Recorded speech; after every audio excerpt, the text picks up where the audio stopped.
Welcome to the concluding online session of the ERC project Nuclear. I'm Benoît Pelopidas, professor of political science at Sciences Po, and the PI of this project. And I'm glad to welcome you today to Sciences Po in an odd Zoom fashion, wherever you are in the world. I want to start by simply expressing gratitude. Gratitude to all the members of the nuclear project who, most of whom are with us today, either in person or on Zoom. So I want to acknowledge Sterre and Buuren, Dr. Thomas Fraise, Dr. Alexander Sorg, Dr. Heba Taha, who will join us later. But Heba, if you watch this video, you will know that you were with us somehow since the beginning. Dr. Kjølv Egeland, hi Kjølv. And I also want to name and recognize Fabricio Fiallo and Nariman Shelek-Payev, who've worked with us, and he's now currently at Yale. And I want to extend gratitude to Professor Paul Edwards, who has kindly agreed to chair this session. And beyond that, he obviously didn't agree, but he still inspired us from the beginning on whether he wanted to or not. So Paul, thank you for all this.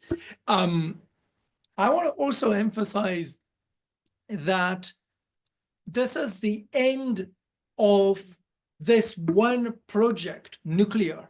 But this is by no means, whether you like it or not, the end of the Nuclear Knowledges program, which essentially continues with the funding from the Carnegie Corporation of New York, with a group of affiliates, with a group of now tenured and tenure track colleagues, and with a scheme that welcomes postdoctoral applications on the nuclear condition. So if you have research projects you want to propose to us, please do so.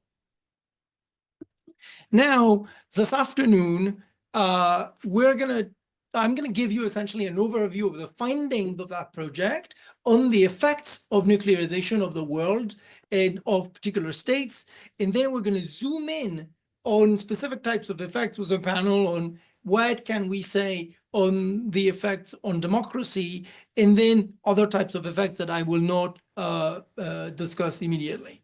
There will be a break, a 15-minute break, after roughly 2 hours and 15 minutes of discussion. So I'll jump right in.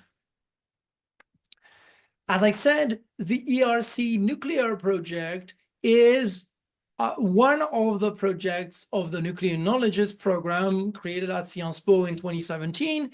This program is distinct by two very simple features. The first one is that we refuse any funding that carries conflicts of interest in order to avoid biases in the analysis.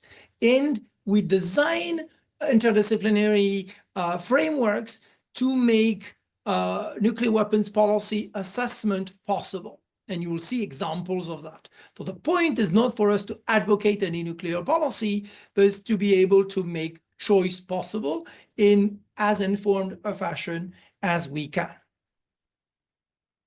So the starting point of this particular project was that in our fields, the discussions about the consequences of nuclearization were largely conversations about nuclear deterrence and the existence or not of a nuclear revolution, how deterrence works, whether deterrence works, is there a nuclear revolution or not?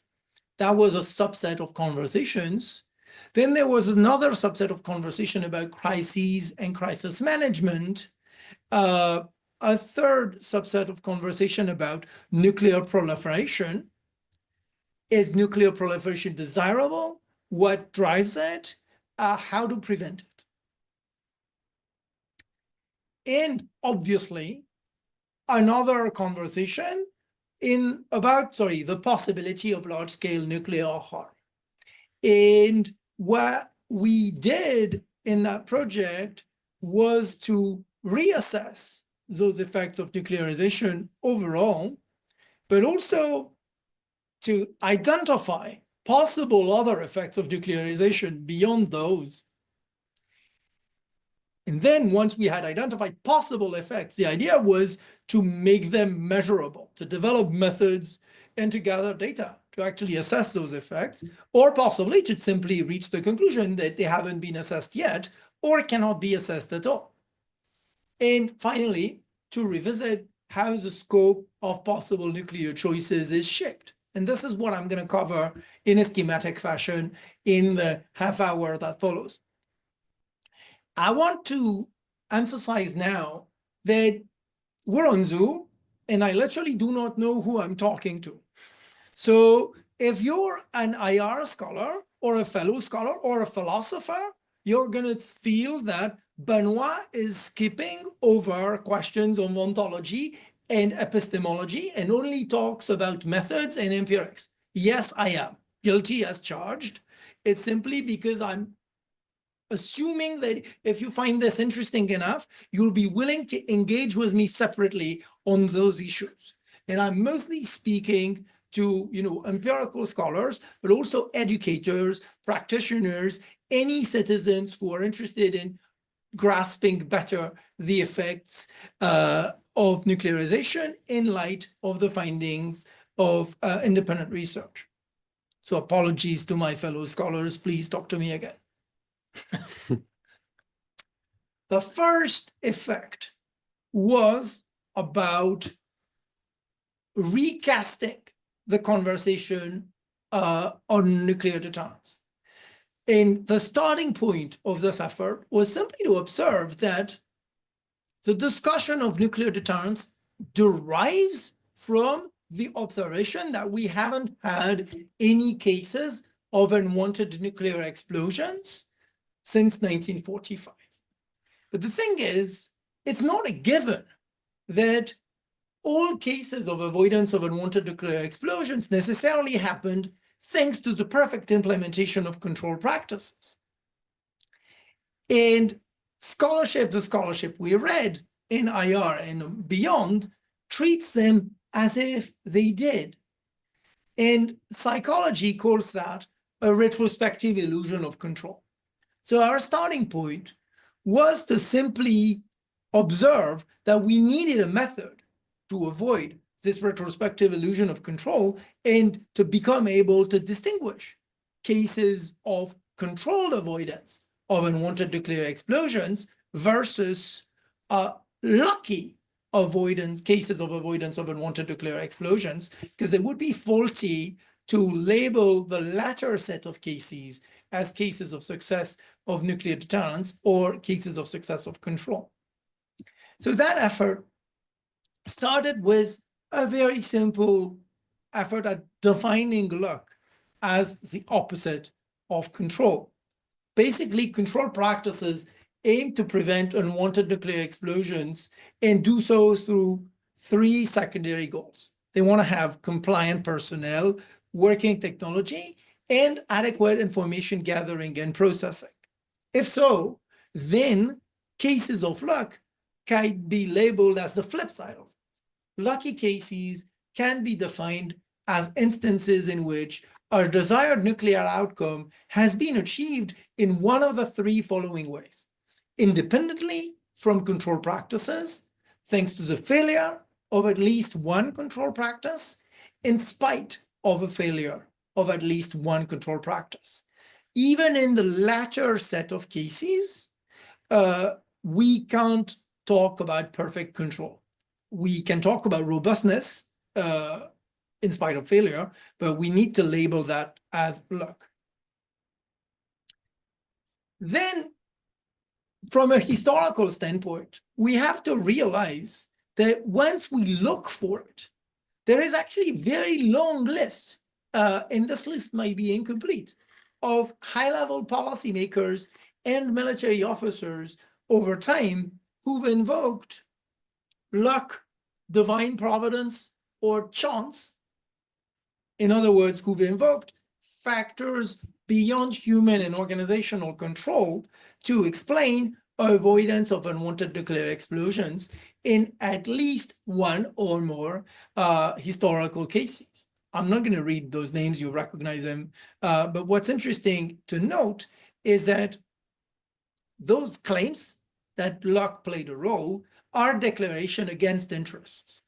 Those people would have benefited from claiming that it's their perfect control over the crisis or over the situation that led to the avoidance of unwanted nuclear explosion. Instead, they chose to say the opposite. I'm not saying that we should trust them, but I'm saying that this set of declarations warrants inquiry.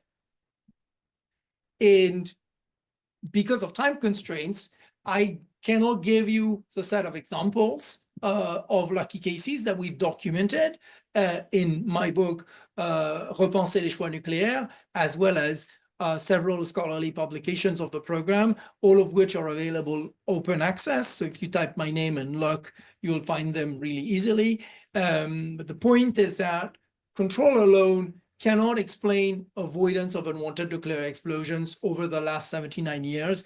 Good luck was needed.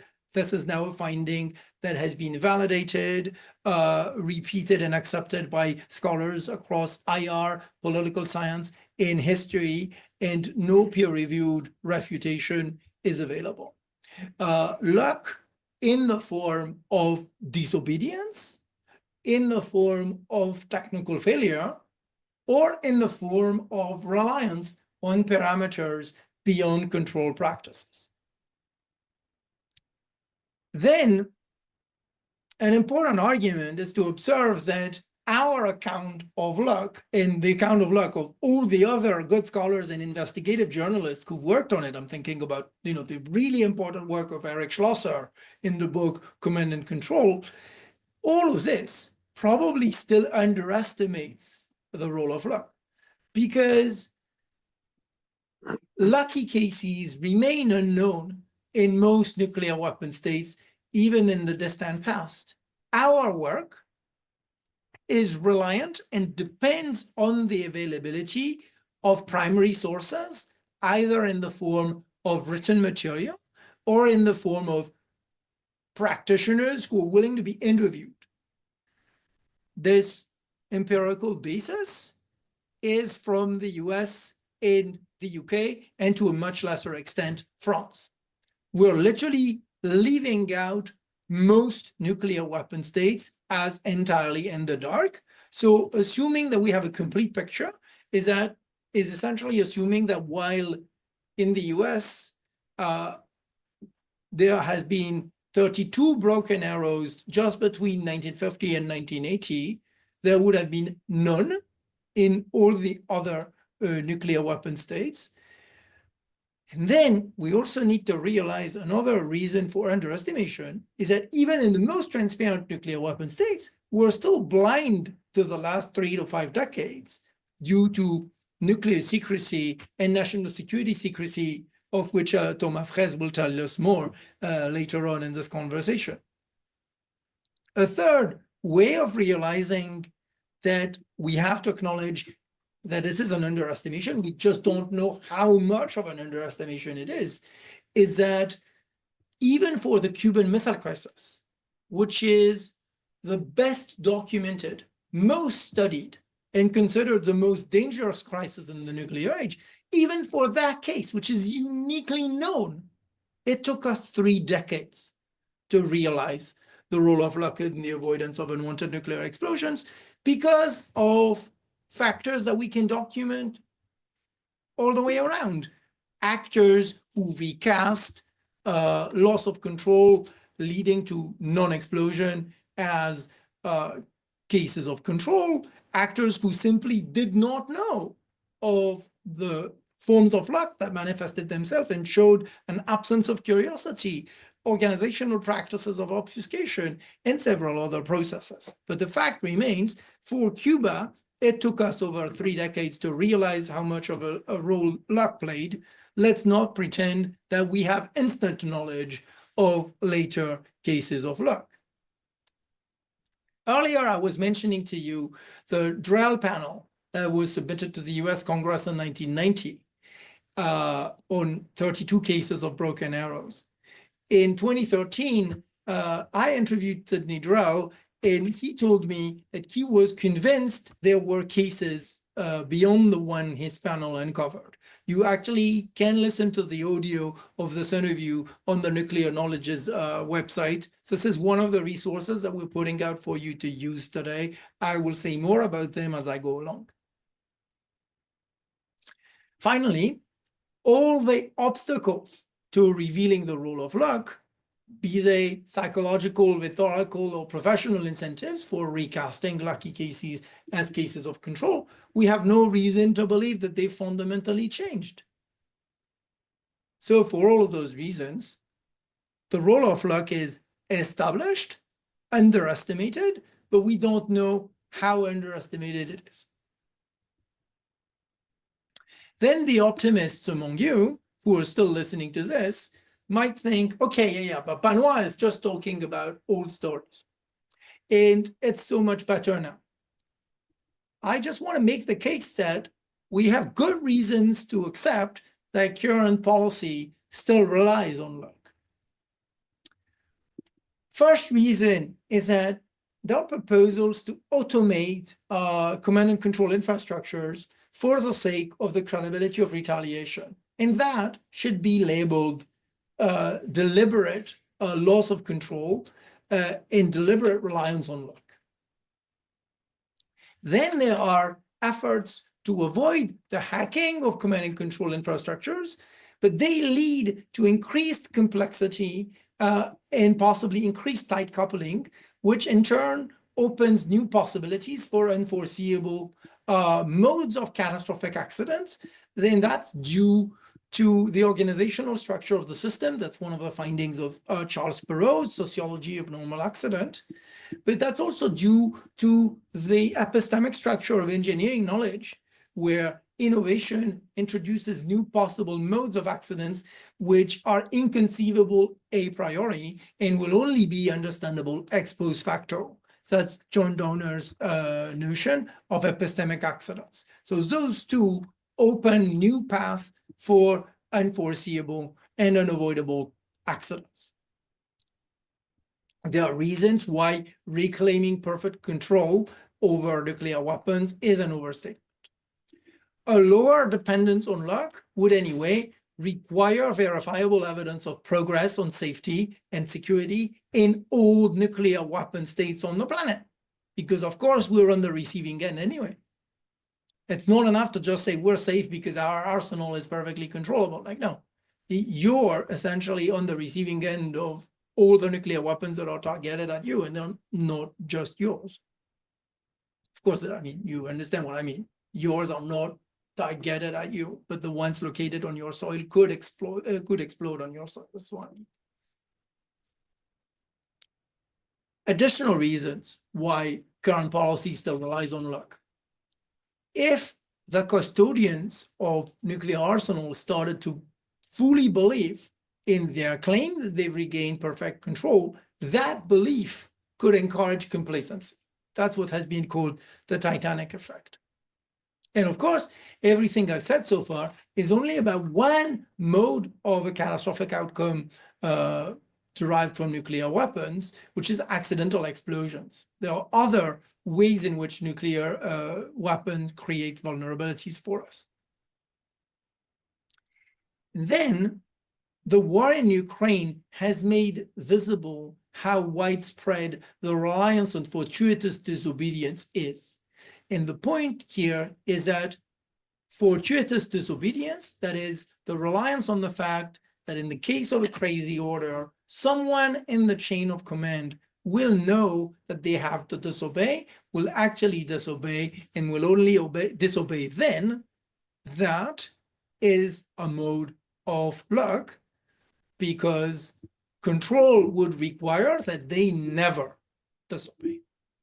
And you've heard cases of that level of faith in fortuitous disobedience in pundit commentary and expert commentary in writing about, if President Putin orders the use of nuclear weapons, this is what will happen. The order will not be executed because someone will know to disobey, and when Similarly, in November 2017, General Kjølv, who was in charge of the entire US arsenal, testified before the US Congress and displayed a similar belief that he could exercise fortuitous disobedience until the Congress showed to him that this form of disobedience would simply not be acceptable.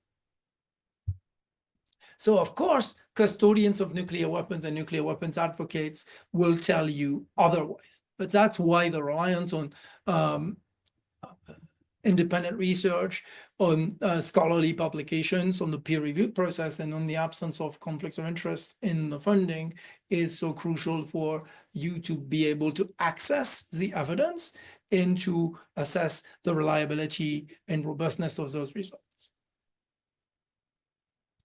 The second type of effect and the second reassessment I want to propose today is reassessing so-called horizontal nuclear proliferation and its drivers.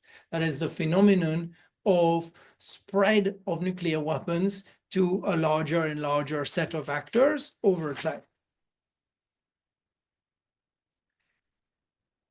On this point, the team has made 3 corrections to the common knowledge or conventional wisdom, let's say. Conventional wisdom is probably the better word. The first one is to observe that the general focus on proliferation or disarmament overlooks the overwhelming phenomenon, which is an absence of desire for nuclear weapons in the majority of cases. Second correction is that contrary to expert claims and to a lot of scholars of proliferation, horizontal proliferation is now at a historically low level and has been for quite a while. Third, the common narrative in scholarship on proliferation, which treats the P5 members as guardians of non-proliferation, obscures the fact that the P5 have played key roles in fueling desire for nuclear weapons and in spreading technology while invisibilizing their responsibility in doing so. So I'll zoom in on those 3 correctives by displaying visuals and graphs that have been produced thanks to the talent of Sciences Po cartographer Benoît Martin. So Benoît, if you ever listen to this video, this is for you, and thank you. And I hope those visuals will be of use to you in the classroom, in your slideshows, or in any other way. If the pace of nuclear proliferation had continued the way it was in the first 4 decades of the Cold War, we would be in a world with more than 17 nuclear weapon states. We're not in that world. This is one of the very few good news of that presentation. We're in the world of the graph to your right, a graph that shows a world with less than 10 nuclear weapon states. As I said, we're missing renunciation because we're only looking at the states that have started nuclear weapons programs or expressed interest in such weapons, and this is a minority of states. Renunciation is more frequent than maintained proliferation at 3 levels. Among all states, at least 143 have never had any nuclear weapons activities. Among states with nuclear weapons activities, 30 out of 40 have given them up. And among host states, 15 states have ceased hosting and did not acquire nuclear weapons in the process. So the graph to the left shows you multiple ways of measuring nuclear proliferation over time in terms of numbers of states involved. But as I said, if we want to include those who were not interested at all, one way of doing that is by simply looking at percentages of the UN member states, with essentially 51 founding member states all the way to over 190 today. And that shows you how proliferation is not skyrocketing, but in proportion involves a small number of states. And there you will say, but Benoît, those graphs are way too busy. and you are right. So we're going to look at one variable at a time. This is the nuclear weapon states over time. And here you can see that roughly during the Cold War, you have one new nuclear weapon state on average every 5 years. Since the end of the Cold War, you have one new nuclear weapon state, that's North Korea. So that's one every 5 years versus one in 34 years and counting. Similarly, you can note that the time that separates us from the last entry in the nuclear weapons club is now 18 years and counting since the North Korean test in 2006. Never in the history of the nuclear age have we had such a long period of no new entry in the nuclear club. You could tell me, but Benoît, India and Pakistan should count as post-Cold War case. Here we're counting them as late Cold War cases because if you look at the empirical documentation, India and Pakistan regard each other's arsenals as posing a threat in the late 80s already. So it would essentially be a mischaracterization to categorize them as becoming nuclear in 98.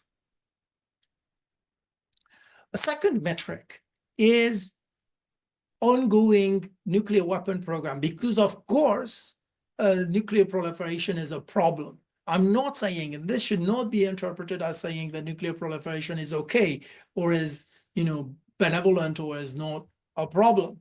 Just saying we need to understand it right and not reduce the problem of nuclear vulnerability to this one mode of vulnerability, which is proliferation. And here you see horizontal proliferation today is at a historical low. That's true, again, according to that criterion. Third criterion, which is commonly left out of the nuclear conversation, because if we worry about nuclear weapons because the weapons could possibly explode, we should worry about all weapons possibly being targeted, stolen, accidentally detonated, including the ones that are deployed abroad. And here, those are the number of states hosting nuclear weapons over time, which shows you again that after the Cold War, you have a massive drop in the number of nuclear weapons hosts. The new increase from 5 to 6 comes from Russia deploying nuclear weapons in Belarus starting in 2023. In here, you have had a sense that regardless of the metric we use, proliferation is still at a historically low level, which is kind of the opposite of the common discourse that we hear.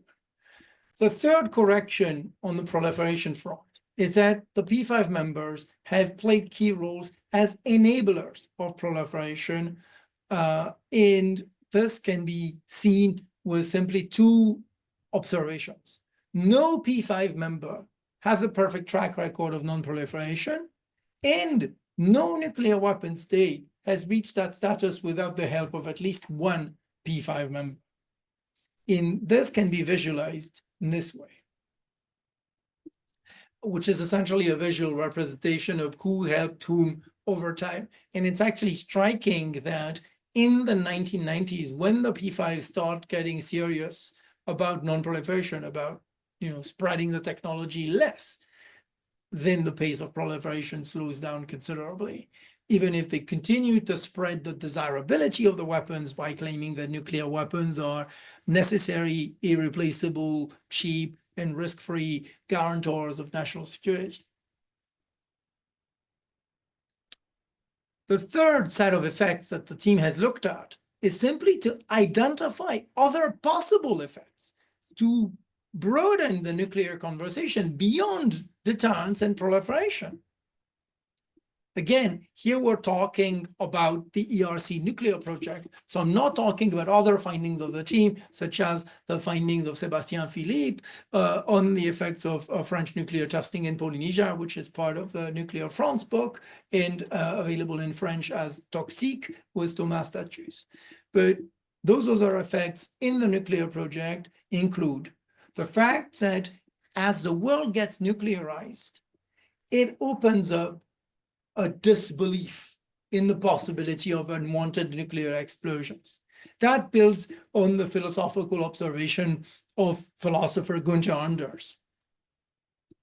And the idea was to document those modes of disbelief. Why is it that even if we say that we know that nuclear weapons exist and can go off, it's actually hard to believe in what we know and hard to act in accordance with that belief? This is a finding that comes across essentially across nuclear weapons policy preferences. Second set of possible effects that Thomas Fraise and Sterre and Buuren and Alex Sorg will tell you more about later is the effects on democratic practices and the possibility of democracy. So stay on for later on this. And the third type of effects, which we assume we do know as absent or manageable, but we actually do not know really, is the effects of nuclearization on the Earth system and the interlinkages between Earth system transformation and nuclearization. So those are, again, references to papers that have been published in peer-reviewed journals and are available in open access totally freely for you. Once we identified possible effects, the idea was to develop methods to assess those effects, of course. This includes addressing and assessing the issue of our blindness or possible blindness to those effects, as you probably intuited when I spoke about luck. So regarding disbelief, psychology and sociology can be mobilized and were mobilized indeed, and we can talk further about it in the Q&A. But popular culture also offers an interesting empirical terrain, because precisely, as I showed in a piece in Culture et Conflit, aesthetic gestures in visual popular culture enabled viewers to overcome their temptation to disbelieve the possibility of unwanted nuclear explosions. And those aesthetic gestures, unfortunately, I would say, disappeared after the end of the Cold War. Beyond that, if we look at the effects on democracy, as we will hear later today, different modes of inquiry could get to those effects. Political theory is one, comparative historical sociology of the state is another, and survey research can be mobilized, and indeed we mobilized all three of them to find compatible results that you'll hear more about later. For the effects on the Earth system, really complex system theory offers one avenue explored by Luke Kemp and his co-authored in a PNAS fabulous piece called The Climate Endgame that we're hoping to follow.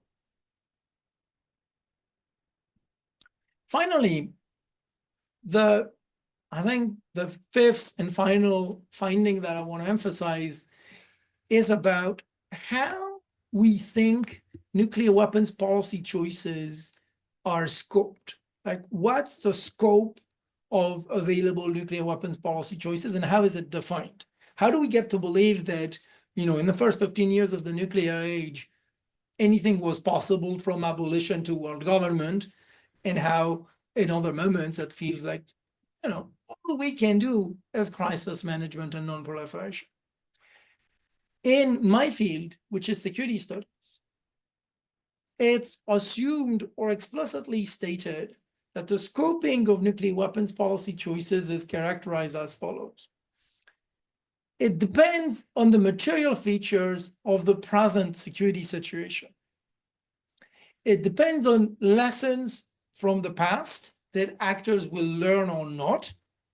It depends on categories mobilized because they match objective realities. So that's why we would need a specific nuclear language. And then I would treat experts as simply expressing and translating those realities. And our findings collectively have challenged all four of those claims. What we've established, as you'll hear more in the second panel today, is that what matters is not as much the present, but the imagined and imaginable futures mobilized not objectively by anyone, but by planning institutions. The issue of lessons from the past is not a marketplace of ideas in which the best argument wins. What we've documented in a paper in the Journal of Strategic Studies, notably, is that those lessons are dependent on power struggles over what counts as relevant and legitimate knowledge base and how they can produce what we've called a timescape, which is literally a temporal space between the past and the future. The categories, they've been documented as having been inherited from the first 20 years of the nuclear age. Since roughly 1965, we haven't invented new categories other than nuclear winter and exterminism. We've only added adjectives. But the point is, those categories have become extremely plastic and have enabled contradictions. Each single category, and some of them we have documented, can mean one thing and its opposite at different times in different controversies. So we keep them not because of their accuracy and their ability to describe reality, but because of their plasticity and how they can be mobilized for rhetorical and political effect. And finally, the experts. The experts are not affected by contradiction as we would expect them to be. If this contradiction is commonly practiced by their community, their epistemic authority is not affected. Those experts have a particular performative mission.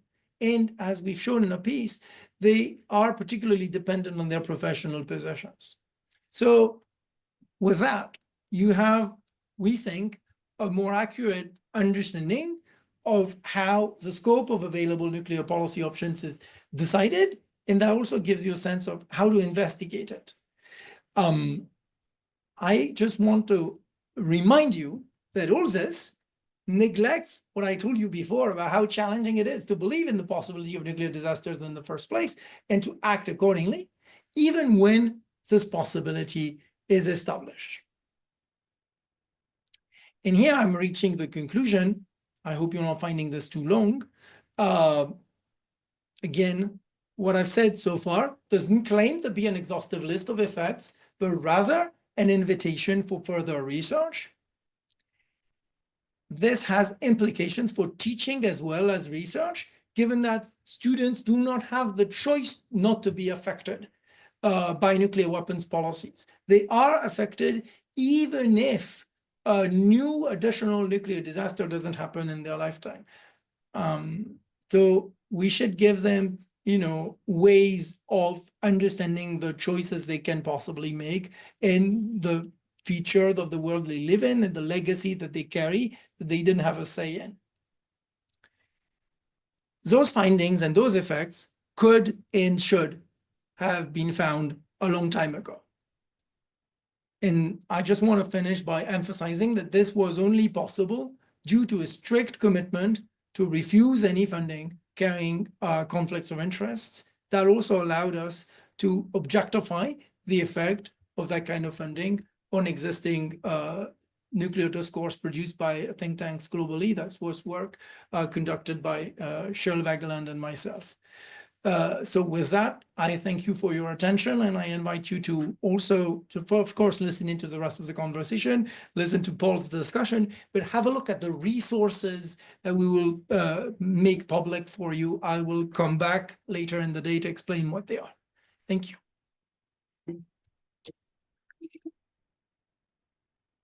We can hear you clapping. Where should I be? You can be here or over there. All right. And we need to get the camera on the table now. We can. Yeah, no, it can see us. Yeah, the camera can see you. Absolutely. Yeah, just the way it's looking right now, they're mainly seeing the slides. So Yeah, we can maybe stop screen sharing. Yeah, I can stop screen sharing on my, yes. Good catch. As we get ready for the discussion, I want to emphasize that you can actually write your questions and comments in the Q&A little Substack, and we'll essentially read them and address them when we get to the Q&A part. Thank you, Thomas. Okay, Benoît, thank you for a fascinating presentation and a fascinating conversation yesterday. I'm going to try to look at the camera, even though there's nobody to look at there. So I'm here for two reasons. One is that a long time ago now, I wrote a book about computers and nuclear command and control called The Closed World. And because more recently, for the last 7 years, I've been part of the Center for International Security and Cooperation at Stanford, which is a kind of an institution that formed at the end of the Cold War and was originally the Center for International Security and Arms Control, but after the fall of the Berlin Wall, decided to change its emphasis to international security and cooperation. So I wanted to start by talking about a course I teach, which is called Preventing Human Extinction. This is part of another enterprise I'm involved in called the Stanford Existential Risks Initiative, and nuclear war and weapons are one of the risks that we address. So as you were saying, Benoît, one of the biggest problems we face in that class is communicating to students anything about the real and present and future dangers of nuclear weapons. They know about them, they've seen the images, they understand what a mushroom cloud is and all that sort of thing, but for them, it is not a pressing concern. It seems far away and unreal. Even in the last couple of years, when the Ukraine war has been going on, and there have been these kind of saber-rattling moments from Putin about using nuclear weapons in Ukraine or against NATO, if NATO were to somehow get involved.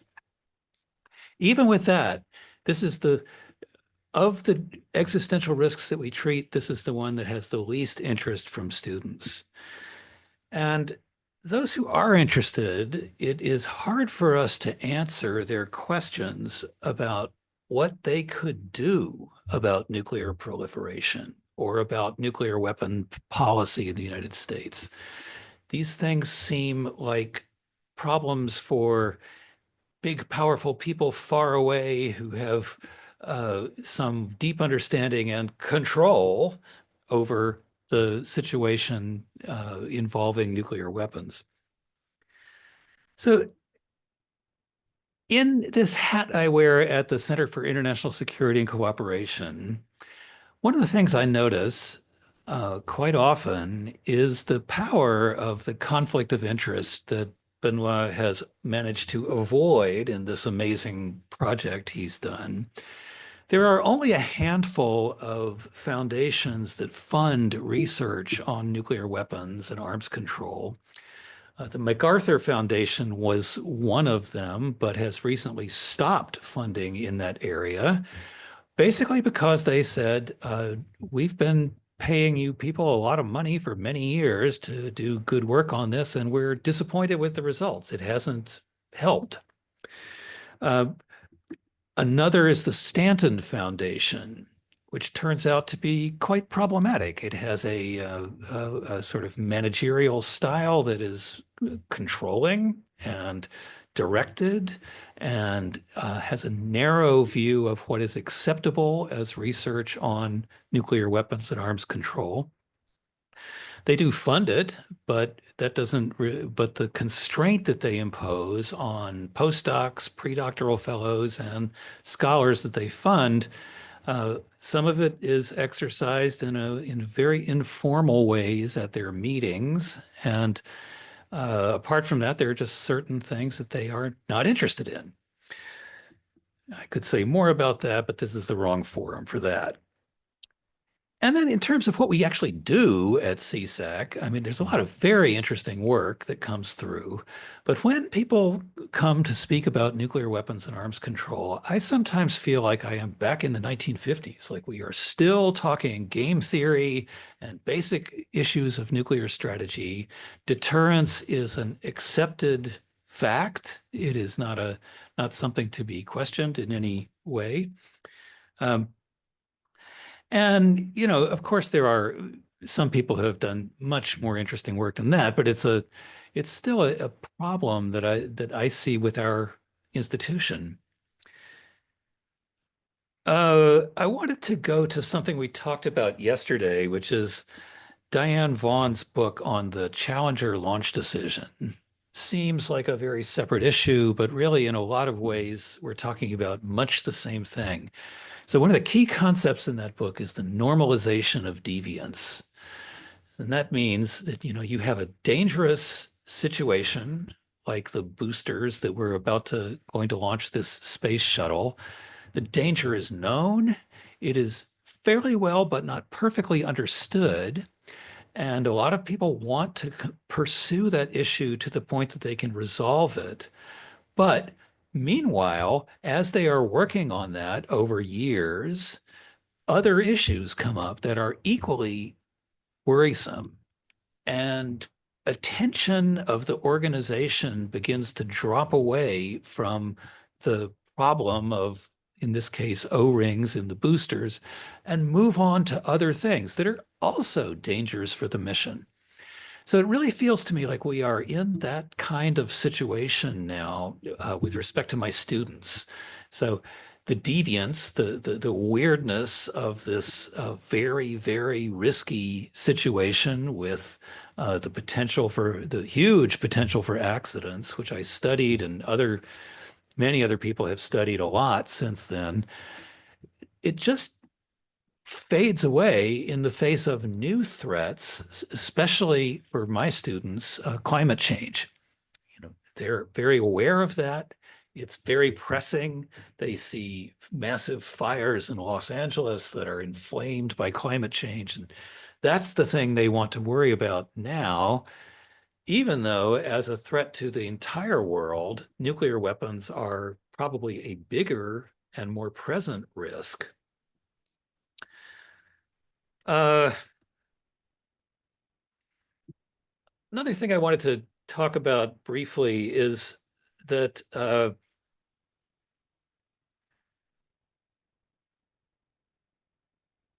in the military, there is this phrase command and control, and sometimes that's elaborated to command, control, communication, and information, but command and control, why are there two words there instead of just one? What's the difference between command and control?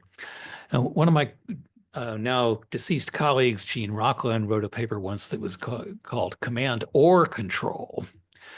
And I like that formulation because the notion was control is about exactly what Benoît was talking about, some situation in which you have complete and utter dominance of a situation to the point that nothing can go wrong because you have sealed off all the dangerous elements and resolved somehow to be able to keep them from, you know, keep an explosion from happening in this case. Command is much more of a traditional military concept where the idea is that you assign responsibility. You are a commander, you assign responsibility to people at lower levels, and you leave it to them how to execute that responsibility. They need to follow your orders, but you know in advance that you cannot control every aspect of what they're about to do, and neither can they. So you leave it to them to do their best with the tools at their disposal, and then that's off your plate and onto theirs, and they in turn assign it to lower levels. So it's a hierarchy of responsibility instead of a hierarchy of mechanisms that lead to perfect control. The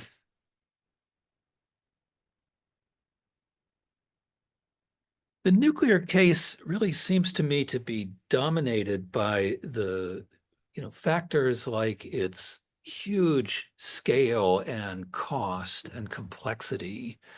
So people hear about nuclear proliferation and they don't really, you know, even know the basics of what that might mean. I mean, enrichment of nuclear fuel, how much uranium is required, what you need to do to make uranium into a bomb or uranium into plutonium, or even worse, into a thermonuclear weapon.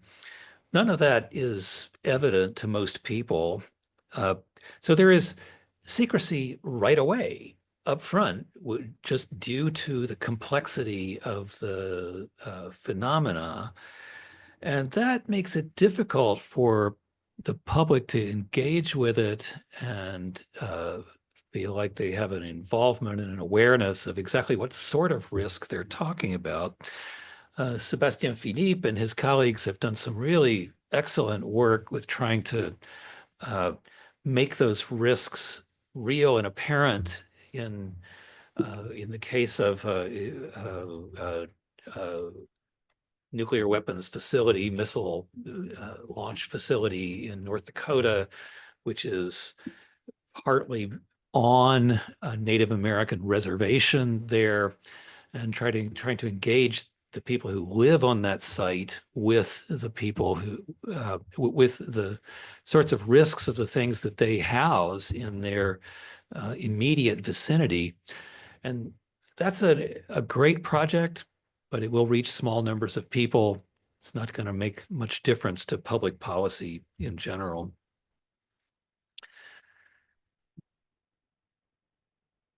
I guess the last thing I'll talk about a little bit is back to the control issue. One of the things I've studied a lot is the idea that computers would provide a solution to control problems of all sorts. And of course they do. I mean, there are many things that computers are really good at controlling, but all important systems involve human beings as well, and interchanges between people and computers. That's been well understood since the 1960s, and yet is constantly forgotten and has to be relearned. In the 1980s, during the Star Wars era, when ballistic missile defense was on the table, the people running that project were confronted by computer scientists who said, you know what, you're going to have a massive software problem with a system that has to work perfectly the first time it's used and can never be tested under realistic conditions. And the response of the managers of that program is, well, we will prevent bugs by design. That's a quote. So they had this concept that somehow they could create perfect software that would work perfectly, having never been tested in realistic conditions of use. And it strikes me that really we are still in that situation with nuclear weapons. So I think I'll stop there, and let's move on to our next event here. Yeah. Thank you, Paul. I just want to briefly kind of react to what you said, I guess in four quick ways. One is, what you said, the challenge in reaching the public. One of the modest things we've done, and we'll hear more about it in the coming panel and later on, is to simply assess people's knowledge levels and attitudes about nuclear weapons, and do that over time. We started doing surveys in 2018, then 2019, and then we replicated it in 2024. We maintain that there is a considerable problem in claiming that surveys can tell us anything about what people would think about what would happen after a nuclear explosion, because that's not what surveys are good for. If we can't, even predict how we would respond to a breakup, why should we expect people to tell us how they would actually behave after nuclear use, an event that they have never experienced and maybe never have thought about? But surveys are good to give us a sense of what people actually know about nuclear history, nuclear geography, power dynamics, and things like that. And also, we had a good survey-based sense of the evolution of the US public's knowledge and attitudes towards the Cold War, much less since and much less in Europe. So that's a layer that I haven't talked about, but which is very much part of an ongoing project. And some of that is going to be made available and is actually already available on the Nuclear Knowledges programs, and thanks to magic that only Sterre can work. The second thing is a subset of the arguments in Repenser les choix nucléaires, which is about why and how we can document modes of resistance to full awareness of nuclear vulnerability. And so you've told us about the organizational production of overconfidence and illusions of control, but then there are modes of like psychological modes of resistance, the work of Paul Slovic, for instance, on our inability to guess very and relate to very large numbers. But there is also, and that's what I do in detail, there is also, I'm thinking, the work of Hugh Gusterson on how the people in the labs convince themselves in their professional culture that they have perfect control. A little bit of the story you're telling us about, we're going to plan accidents out of existence. And finally, sociology can show us why we can't trust official experts fully. Not just because they convince themselves that they're in perfect control, but because they perform a discourse of deterrence as protection, which requires not speaking the limits of validity of nuclear deterrence. And here I will be French, because I think the clearest articulation of that is in a book from 1997 by one of our greatest strategists, Lucien Poirier, who explicitly claims that stating the limits of validity of nuclear deterrence is playing in the adversary's hand. I'm not saying that it is playing in the adversary's hand. I'm saying the community of experts acts and talks as if it is. So they have an obligation not to. Therefore, if you ask them, are there limits to the validity of nuclear deterrence? Regardless of what they think, the only answer they think they're obliged to give you is no. Or at least the deterrence, the way we practice this, works as intended. It has to be a perfect policy because it is our role to make the adversary believe that it is. Finally, we are documenting typical practices of denial of luck. And that's in the book and in also a chapter I did with Ned Lebeau. But there's more to be done about this. In here, mostly for educators, I guess, in the room or who may watch this later, I think there are key, simple lessons to just tell our students, look, there are easy ways you can distinguish between pro or anti-nuclear PR from analysis. And the first criterion, you kindly, made the point about the importance of conflicts of interest. So asking the question about who funds the research should become an acceptable and a required question, not an impolite and disruptive question. Then the second subset is to say the categories of analysis that scholarship uses should be their own categories. We shouldn't categorize and naturalize the categories that practitioners use. So we shouldn't talk about the deterrent. We should talk about particular weapons of particular kinds and particular contexts. Calling it the deterrent already carries the assumption that it deters, all it does is deter, and we don't need to talk about anything else. Finally, we shouldn't, and that's going to sound obvious, but I see it very frequently, we shouldn't take evidence of intent as evidence of effect. And some of what you described is exactly that. The fact that designers of policies express their intent, the intended effects of what they do, tells us what they want to project their intentions are. Those are not evidence of the effects of the policy, because as Political Science 101 shows you, most policies have intended effects, sometimes no effect, in most cases, a lot of adverse effects that we can actually study. I'll just say two more things quickly, and so that we can kind of stay on time. On your point about the need to choose between or the need to observe that the generation focuses from a generation that was focused on nuclear war to a generation that's focused on climate change. I think modestly, the contribution that scholarship can make is that unfortunately the burden that this generation carry is both. And so we have a duty to help them to the best of our abilities get a sense of the probable interlinkages between the two in the future, instead of assuming that we know that they will not be linked when we do not know that. And finally, I thought also as a teaching device, you gave us great advice on also teaching in terms of dilemmas. And, for instance, if you're a manager of nuclear weapons, one of the classic dilemmas is the always never dilemma. So those weapons are not simple instruments that you can coerce into doing what you want them to do. They present you with particular dilemmas of all kinds. And this is in those dilemmas that we can re-inject questions of, acceptability, policy choice, accountability, and all sorts of those things. And so with this, I'm going to thank you again for those questions.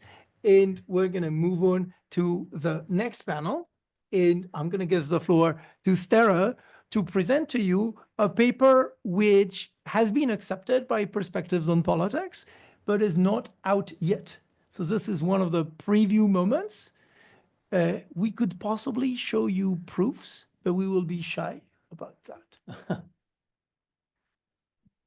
Let me add one good piece of news, which is I will act as chair of this, meaning that I will be quiet for a long time. I won't be. So, I said the paper I'm presenting is a paper on the effects of nuclear weapons on democracy that I am going to put out in Perspectives on Politics, hopefully next month, but we'll see somewhere this year. It's part of the team's larger work on nuclear weapons effects on democracy. It's the most political theoretical of the papers you will see presented here today, because my questions really, it aims to be very fundamental in the response it gives what is possible in terms of making nuclear weapons something that you govern in a democratic manner. Taha will talk to you based on more historical sociological approach, and Alex will present the survey-based work we've done. But I'll start you off with nuclear weapons and democracy, my contribution to it. Nuclear weapons and democracy largely, I've already gone into a niche with this slide, but largely when we talk about nuclear weapons and democracy, we talk about, do democracies do nuclear strategy differently? The effect we're interested in is the other way around. Do nuclear armed states do democracy differently? And insofar as stuff has been written on that, the focus has been on the experience of individual countries, looking at the history of some governance mechanisms, usually in the United States. There's also good work on Israel, and Taha has his work on Europe. These works often have liberal democracy as their object of study if they are more general. So they don't talk, as I'm going to, about institutions of democracy, how can you make a democratic process, but see democracy as part of an ideological framework that also includes liberal values on human rights and justice and dignity. It's not that those aren't important, it's just that I think it's relevant to separate those moral claims from the institutional possibilities. And this is the most fundamental issue, is very often when they make conclusions about democracy and nuclear weapons, there's no clear distinction between whether the disruptions in democracy that these studies observe are an inevitable effect of a nuclear weapons policy or having a nuclear arsenal, or if they're a choice that a state has made in maximizing some sort of strategy. So the question I try to answer is it possible in any way to subject nuclear weapons to democratic control without losing the security benefits they give? Obviously, this relies on the arguable assumption that these democratic states get security benefits from the nuclear weapons. I'm accepting these as true because if a state doesn't think they get benefits from nuclear weapons, they wouldn't have a nuclear arsenal. Lots of democratic states control their lack of a nuclear arsenal pretty democratically because they don't have one and so don't know how to control it.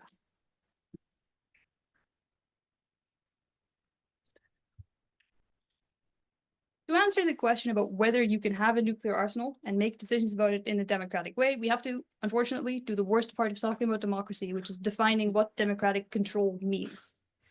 I'm trying to be very forgiving in my definition of democracy. If there's any way that the people, the public as a collective, can have control over a decision about nuclear weapons, I count it as being democratic. It's either before it's made through agreeing on what the policy will be, or by having the power to correct it after. And if you look at the general literature on democracy, there's three sort of ways in which that's done. It's the most familiar one is representative democracy. The people choose representatives that govern for them and then are able to hold those people accountable. For that method to work, you need to be able to choose someone you like or someone who you think is going to represent your views and interests. And you need to be able to remove them from office if they're doing a bad job so they remain responsive to democratic concerns. The other one is pluralism, which is essentially bargaining between interest groups. It's the ways people can make labor unions or political parties that then bargain amongst each other, and that creates a process that has a democratic outcome. Or the most ephemeral, there's participatory democracy, where people directly are part of implementing policies and so shape its outcomes. All of these are ways of having power, but all of them have a few preconditions. You need to have political freedoms, in the sense of you need to be able to talk about your political views, need to be able to form associations, need to be able to participate in processes. You need to have political equality. Every citizen should be at least theoretically equal and not overvalued based on other criteria than just being a part of the public that has to participate, because otherwise you get a sort of oligarchy. And you need to have access to information to figure out what's at stake in policies and what your state is up to so you can hold it accountable. Why would any of that be different from nuclear weapons? They're just weapons, you can't control them. The thing is, nuclear weapons touch on a very fundamental thing of what it means to be a state. They touch on the ability to survive. Nuclear weapons are unique in that they're very, very fast, very destructive. They can't be reliably defended against, and they require very few people to launch. All of these factors make nuclear weapons special in some ways, and most specifically, it makes states very careful. The existence of nuclear weapons in the hands of other states leaves your state very vulnerable, and there's no way you can control that or defend against it. So what states do instead is they start to rely on nuclear deterrence. Nuclear deterrence is a sort of bluffing game, so it limits the transparency that's possible because you need a form of deception to make it work. At the same time, because you're very vulnerable to nuclear attack, there's massive incentives to be overly careful in making sure you don't make a mistake, because you have no certainty and you have no way of defending yourself if you do end up making a mistake.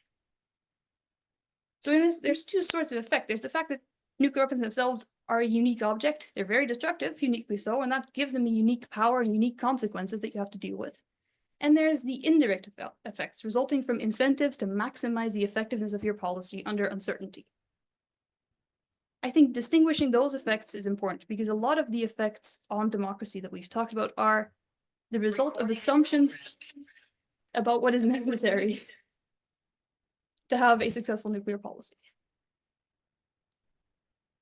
The first of these kinds of effects that result from the assumptions about nuclear policy is a major limit on regular practice of of democratic control.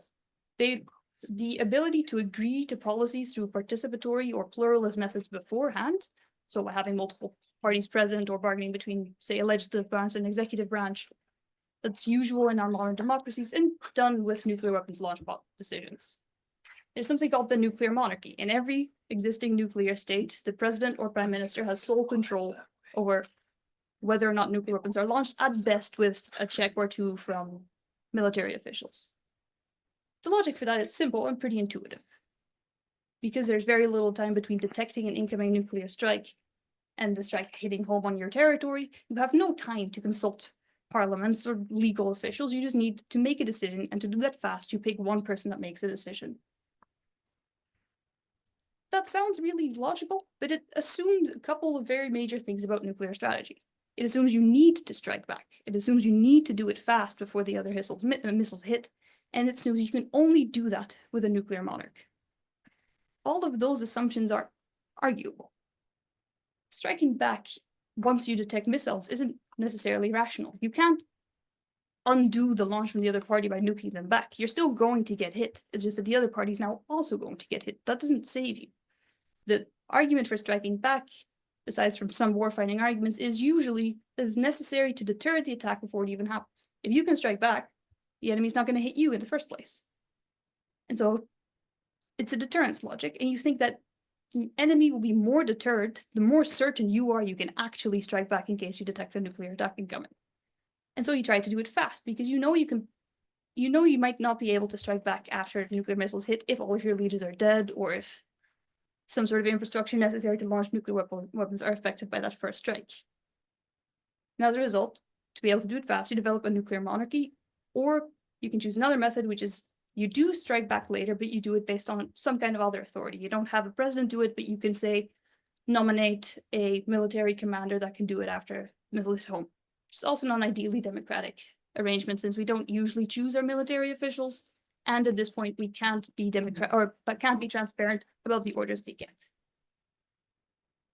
But all of these things rely on the idea that deterrence is difficult, that there's a lot of moves you have to make before deterrence is convincing, and that you need to show to an enemy that you can actually strike, you're actually willing to strike, and that you can actually do it in almost any situation. There's a bunch of deterrence frameworks, some of which are pretty prevalent, where it might not be necessary to do all these things. Existential deterrence would allow for you simply having an arsenal to be enough to deter an enemy from striking first, which is the main thing you're trying to avoid. In that case, if you operate under that assumption, you can avoid a nuclear monarchy and allow for more inclusive decision-making about launch, either by delaying your strike back or by simply taking the risk that you won't launch back. Another type of command or of control mechanism that's currently disrupted in nuclear states is about agreeing to when you will launch a nuclear weapon in advance. It's hard for us to discuss nuclear strategy. We don't usually have it in election debates, and if we do, it's not about the fundamental question of when are we willing to strike our enemy with a nuclear weapon. It's about more peripheral things. And that's because the current logic of deterrence is that you have to make a credible threat for it to have any effect, and a credible threat involves you saying you're willing to use a nuclear weapon, whether or not you are actually willing to do so. In terms of what you say out loud, it's indistinguishable if you want to make threats but not actually follow up on them, or if you are willing to actually launch genocidal attacks on, say, Moscow. This makes for a massive problem in terms of government transparency. If I can't know what a state is planning to do, I can't hold the leaders accountable for the policy they've made. Even in terms of elections, most candidates for political office can't transparently say what they are planning to do, because if they get elected, this would undermine their ability to implement the policy that they want to implement. Again, you can get around this major obstacle to democratic control if you make more permissive assumptions about what's needed for deterrence. Existential deterrence might not need you to actually make the threats or to, pretend you're willing to launch when you're not. This would allow for a public debate. It might be difficult to agree on because it needs the people to agree on a pretty double-thinky policy of having a weapon, knowing you're not going to use it, but thinking the enemy doesn't know you know you're not going to use it. Introducing a lot of layers into a public debate, which would quickly involve at least some people who aren't so confident about it. Still, it's a possibility you could actually go after. The other one, which I won't go into for very long because Taha is going to do a significantly better job of it, is there's an issue with post hoc accountability for whatever nuclear decisions have been made in the past, because nuclear weapons information is very secretive. Any information about deterrence policies or historical lessons learned from previous incidents or decisions made in the past is hidden for the sake of keeping deterrence credible, or for non-proliferation reasons, or just to hide vulnerabilities in your arsenal.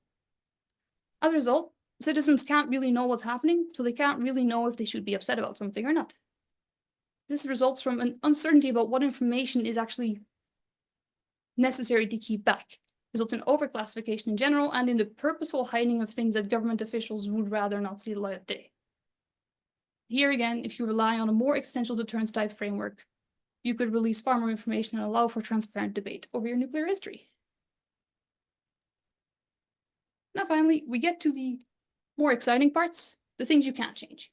The things are just a problem because nuclear weapons are the things nuclear weapons are. In a normal democratic declaration of war, at the very worst case scenario, if the people really don't want to go to war, they can interrupt the implementation of the war order. They can either go on strike or start doing disruptive things or not show up to the draft. You can't do that for a nuclear launch because it doesn't require more than a handful of people to actually implement it. It's not dependent on the people, so there's no participatory accountability insofar as you could even call going on strike really participatory accountability. Secondly, There's no democratic accountability after a nuclear war. If someone decides to launch a nuclear weapon against a state that either also has its own nuclear arsenal or is protected by some sort of a credible nuclear umbrella, you always run the risk, knowingly and as a foreseeable result of your action, that your own state is destroyed, and your institutions for democratic accountability, be they courts or elections or really edgy political debates on TV, will no longer exist. The speed, destructivity, and independence from popular participation that are inherent to nuclear technology make possible a kind of decision that cannot exist in a democracy. A decision whereby one leader forever and irreversibly destroys the democratic accountability of its people. And then there's another matter of the global reach of nuclear weapons being incompatible with the national nature of current democracy. Democracy requires a political equality of the people, and so everyone who's part of the people should be allowed to engage in the process of making a democratic decision. Who should be in the people is a bit of a finicky question in democratic literature, but there's broadly two approaches. It's either all of those who are affected, or all of those who are coerced by a certain decision a government makes. Nuclear weapons affect everyone on Earth. Nuclear war would introduce nuclear winter, spread a bunch of radioactive fallout, and overall ruin the lives of most people living on the planet if it's large scale enough. Nuclear weapons also coerce anyone on Earth. They restrict the political actions of people by threatening violence if certain decisions are made. They may threaten state action, but they make the threats on the individual level. They hold whole populations hostage for decisions their representatives might make. This doesn't mean that everyone at all times is always about to be nuked if they do something wrong. But anyone could be at any time, based on the decision of essentially a plutocracy of nuclear armed states. Barring the development of a world state, no state can therefore democratically control the risk of a nuclear war. Overall, that leaves the conclusion from a political theoretical perspective that nuclear weapons cannot be adequately democratically controlled, but major gains in democratic control are possible with different assumptions about nuclear strategy at the national level. Thank you, Sterre. Fantastic. Because this is the final conference of the project, I'll allow myself just 10 seconds to act as the old man and to say I'm just terribly proud of someone who used to be a student a few years back. Thomas, floor is yours. Benoît, may I very briefly interject before Please. Thomas starts? And that is, I'm the discussant to this, and I just wanted to highlight that for anyone participating, you can write any questions or comments in the chat, because I promise I will be very quick with my discussing remarks, and then I will turn to the chat. So feel free to comment or question at any point.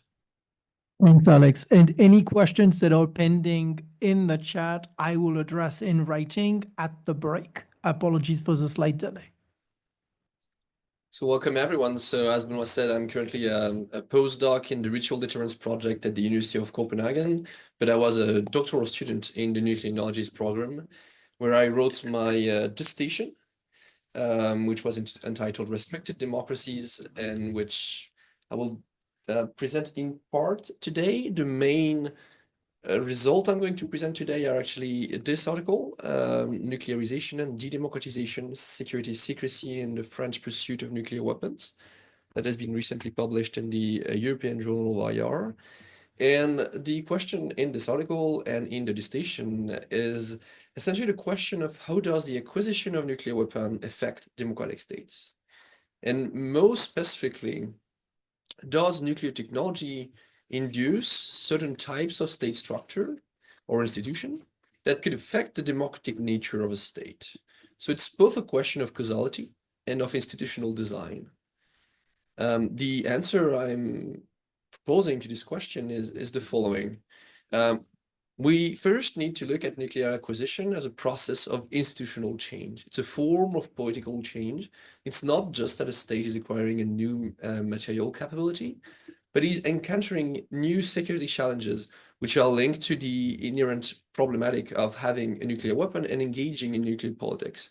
Essentially, the possibility of failure in the nuclear domain creates a lot of incentive for control. We discussed in the previous panel, the question of command and control, and notably for information control. So the security challenges of nuclear weapon are incentives, very strong incentives, even constraints maybe to internal adaptation. And the effect of this process that I call nuclearization is one of de-democratization. So it leads to a form of de-democratization essentially because information control has the effect of reinforcing a state capacity for secrecy. And with this capacity for secrecy, you have the situation where the quality of deliberation, oversight, and accountability, which are three essential dimensions of democratic control, are the quality of those are affected. Moreover, the secrecy capacity it always comes with the possibility for abuse, which is something that further weakens democratic institutions, either by making them more vulnerable or by distorting or excluding democratic representatives, which is something I'm going to discuss a bit later. So that's the general answer. Where do I come from with that? So the literature on this had actually very few works on the general question. And the way I would present my work is an attempt to turn Sagan upside down, in the sense that I'm looking at the effect of the bomb on domestic politics, while Sagan proposed that we should look at the effect of domestic politics on nuclear politics. There's little interest for democracy and or nuclear secrecy connected in security studies or international relations. Doesn't mean there's any work, but it's not a major question.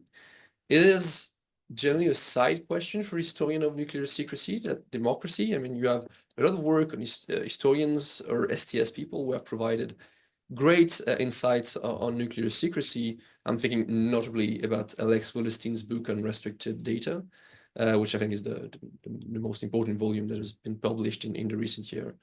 But there's no real attention to identify generalizable causal pathway to secrecy, nor to discuss democracy directly. Similarly, you have a lot of great works in political theory, and nonetheless the work of Sterre that has John been presented before. But it's not necessarily the thing I wanted to do, which was a search for generalizable causal pathway backed by empirical investigation. And so what I did in the article, and I'm going to present it briefly today because I don't have time to go in all the empirics, is a study of the French case studied with primary sources. I've also studied the British and Swedish cases in the station. I may talk about them briefly in the conclusion if I have some time. So essentially, what is the general argument I'm making? The first point is essentially an answer to the question, why nuclear secrecy? And my argument is that insecurity and uncertainty is the main driver of institutional change. It's not the only one, but it's the primary one. Nuclear politics is a dangerous business. Failure is intolerable, and nuclear security, when you have a nuclear weapon and rely on them, it means that national security rests on a few technological variables that are or could be vulnerable to sabotage, espionage, attacks, whatever. There's a lot of things that could go wrong. And with information control, there's the possibility of minimizing the ability of an adversary to know about your vulnerabilities or the failures, or to simply minimize the risk of sabotage and augment the physical security of the weapon. But the thing is that it's not that there exists some clearly identifiable nuclear knowledge with security implications that are objectively recognizable by states, by actors, without a process of interpretation. It's actually a process driven by uncertainty in a situation where actors are aware of the high costs of transparency, the high costs of the possible failure of nuclear politics, and dubious or uncertain about the reward of transparency. So essentially, the argument is that nuclear weapons and the fact that your security rely on nuclear weapon is something that makes states very insecure, at least in their behavior. And it's a point that is sometimes lost on the literature, that is how insecure nuclear actors are and how much they constantly need to reassert or assert control over their own arsenal and over their own deterrent policy. So we can kind of see that in the French case with the development of the origins of nuclear secrecy. So if you start from 1945, there's a French nuclear program that is essentially a research program aimed towards production of energy. There's very little security concerns among scientists and a very minimal sense of a need for secrecy, hence very minimal information control. As time goes on and as the Cold War goes on and as the program develops, notably by the launching of the first French nuclear reactor, there's a lot of concern that start to emerge among political actors and a sense of insecurity. This insecurity is seen notably in discourse about the possibility of knowledge being leaked to the Soviet Union and this leakage having a direct effect on French national security. Of course, it's unclear what knowledge exactly would create those security risks, how and why, and whether it's actually true that the Soviet Union could benefit from leakage from French research. But there is this sense of insecurity that grows. It is something that leads the political leadership to ask for more secrecy regulation. And as there's a move to a military nuclear program, officials really feel a need for an intensification of secrecy, because now there's something that is directly linked to national security. All of this is linked to a clear desire by French political actors, by some French bureaucrats and some military actors, as well as some political actors. There's a clear desire to keep the said program secret. And thus there's an extension of nuclear secrecy towards the entirety of the program that will never be put to democratic deliberation. So essentially what we see in this case is that the driver of nuclear secrecy is actually quite unclear. It's not that there's something that people know should not be made public. It's more that there's a possibility of something going out and something thus going wrong. There's a clear sense that nuclear politics and nuclear knowledge is dangerous as security implication, but why and how isn't clear. It just gets bigger as the security of the French state becomes more and more reliant on nuclear weapon. And we can see here the effects of technology on this. So how does all that causes the process called de-democratization? De-democratization, just to briefly mention, is a concept I borrow from Charles Tilly. It's the political development literature. It's the idea of that there's a lot of variable that makes a state democratic or non-democratic. And there can be a recoil in one or more while the state doesn't necessarily lose its democratic status. And I use it because I think it's a very flexible way of measuring the effects of nuclear policy. Oh, sorry, of nuclear acquisition and the effect of the lack of democratic control over nuclear policy. A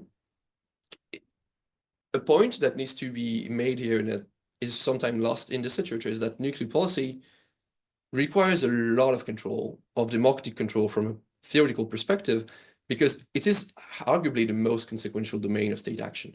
So if we argue that democratic control is something that is required because it involves the citizen, it concerns them directly, there's nothing that concerns us more as a French citizen than the French nuclear policy. You understand that it has immense consequences on world politics and on daily life, in a sense, or at least immense ultimate consequences.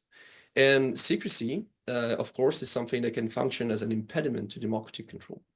There's various ways in which this can happen. I've identified 3 mechanisms, but we'll only briefly talk about 2. There's one that is a mechanism of exclusion. Simply said, that something is secret, so you don't have the clearance to attend this meeting where we'll be discussing those secret things, or you don't even know about the existence of a meeting because it's secret. So there's a process of exclusion that happens thanks to secrecy and secrecy regulation. And the other form is a mechanism, what I call distortion, where actors do get some information, but they do not necessarily get the full available information, meaning that the image they can have of a situation is distorted by the availability of information they have compared to the one available to state actors or to the one in charge of information control. This can happen in many ways. I mean, it can happen as a reason of state situation, or there's some data that is considered to be too important for security. It can happen willingly, with actors simply not telling information because they know it would make them look bad. Or it can happen as a result of what Diane Vaughan, that we've discussed earlier, has called structural secrecy, which is essentially an effect of a complex organization where not everything is known at the same time, or not everyone has the same access to information just because it's too big to make everything available. There's a third mode, which I'm going to not discuss here, which is denial, in the sense that it's a social phenomenon. When something is secret and known to be secret, we tend not to discuss it. You know, it's something that happened in the case of France in the 50s, where the nuclear program was already discussed publicly, even though there probably was a sense that existed. So just to briefly demonstrate the question of those effects of secrecy and democratic control over French nuclear policy. It's something I discuss more in the article and in the dissertation, so I invite you to read it. I'm just going to present briefly. There's two periods in the period studied. The first is what I call the clandestine period, where the program has been decided. There's an ongoing nuclear program in France, but there's no official decision and no official declaration in this regard. So you have three problems. There's an absence of deliberation over the decision of whether or not to engage in a nuclear program. The question is never brought before the assembly, never brought before any kind of vote or deliberation. It's something that happened in secret, which means there's also an absence of oversight. Budgets are secret. Activities are also secret. There's no way of knowing even about the physical security of sites and the possible impacts on workers or a nearby population. And of course, links to this, there's a full absence of accountability. It kind of makes sense. The program is entirely secret. So of course, there's no real way of controlling it democratically. It's not the normal mode of all of nuclear policy. It's something that happens in most cases of state, like neither the US, nor the UK, nor France, nor Sweden, nor Israel extra has actually started its program publicly, but at some point it becomes public. Well, not in the Israeli case. And we enter what I call the legal period, which is simplification, because in a sense it was legal before, but you get what I mean. So the legal period essentially is a period in France where the nuclear program is made public. There's a knowledge of it, but it doesn't necessarily mean that there is democratic control over it. The processes of deliberation have flowed thanks first to the exclusion process. The key decisions are taken in very small circles, the Defense Council especially, and the exclusion is justified by the idea that there's a certain amount of secrecy that is required around those decisions that implies not involving everyone.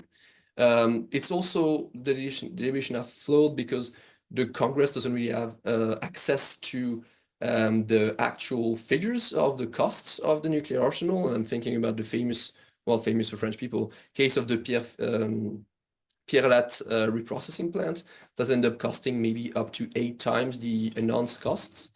And this was hidden by the CEA, not the French Atomic Energy Commission, not just to the National Assembly, not just to the public, but likely even to the Ministry for Armies and possibly the Élysée. This means that there's also very limited oversight. Doesn't mean there's none. As congressmen get more and more involved in nuclear politics, they get access to some oversight mechanism over the CEA and over the French nuclear policy, but it remains limited because some things have to be secret. Finally, it leads to an absence of accountability over many things. And one very important part of the absence of accountability in this period is the absence of accountability for nuclear harm. That is the harm caused notably by atmospheric nuclear testing in Polynesia and in the Pacific, where the secrecy over the program and over the testing program essentially made it possible for actors to conceal the entirety, or conceal in large part rather, the radioactive contamination of the population. So I'm going to briefly conclude. The argument I present here is that nuclear acquisition produce what I call restricted democracies, in the sense that there are some domains of state action that become restricted. You don't get to democratically control it. Fear, as Alex Celestina has written beautifully, is the driver of secrecy. The origins of nuclear secrecy lay in fear. It leads to a restriction of the scope of democratic control. It limits public consultation over the most consequential domain of state action. And this claim is supported by a comparative framework with both the British and the Swedish case. So the argument, just if you have one thing to take away from that, is that acquiring a nuclear weapon may not make you not a democracy, but it makes you less of a democracy, thanks to the clear constraint created by the possession of nuclear weapon. Thank you very much. Thanks, Thomas. I'll give the floor to Alex in a second. I just want to say a few brief things. One, again, is that the article is available in open access, but the dissertation also is. So if you type Thomas Fraise and restricted democracies, you will find the entire manuscript of the dissertation, which may be of interest to you if you care about the argument, but not about the French case. Because in the dissertation, Thomas studies multiple other cases, the UK and Sweden, also the US, but the UK and Sweden are the ones that are studied in depth. And in the conclusion, he offers a plausibility probe for why his argument is likely to sustain scrutiny in all the other possible cases to be studied.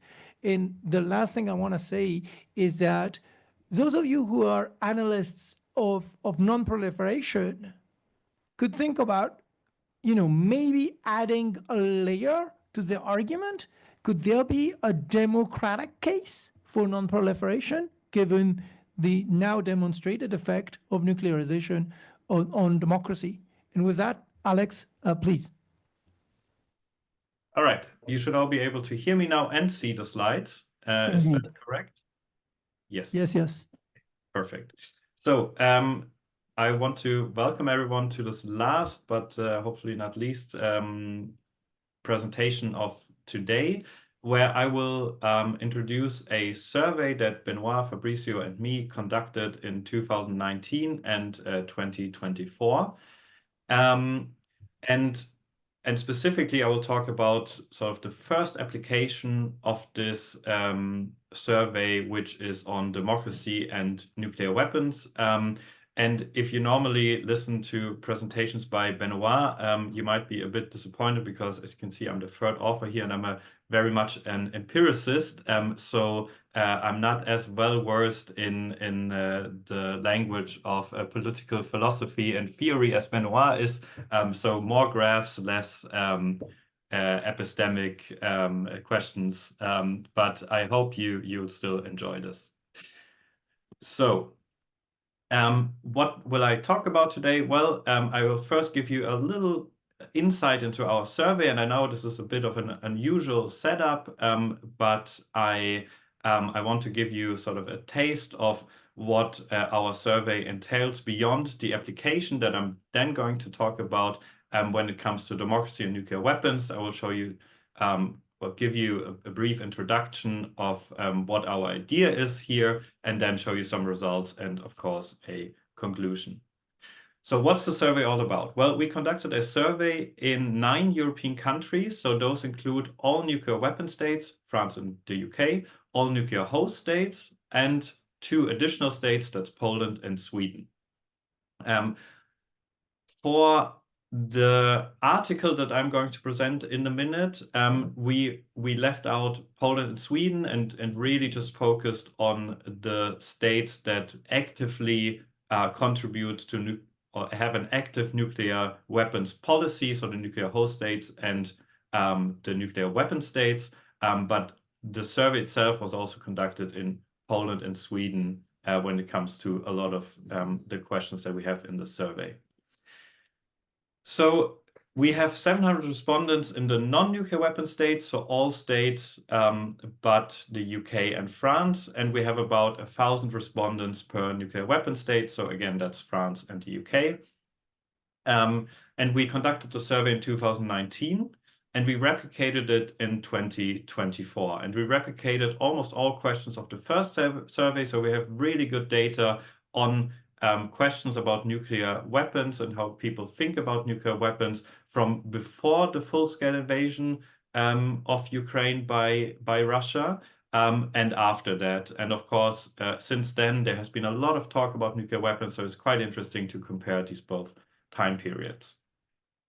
What do we ask in the nuclear survey? Well, we have, of course, socio-demographic questions, so the age, the region, and so on of respondents.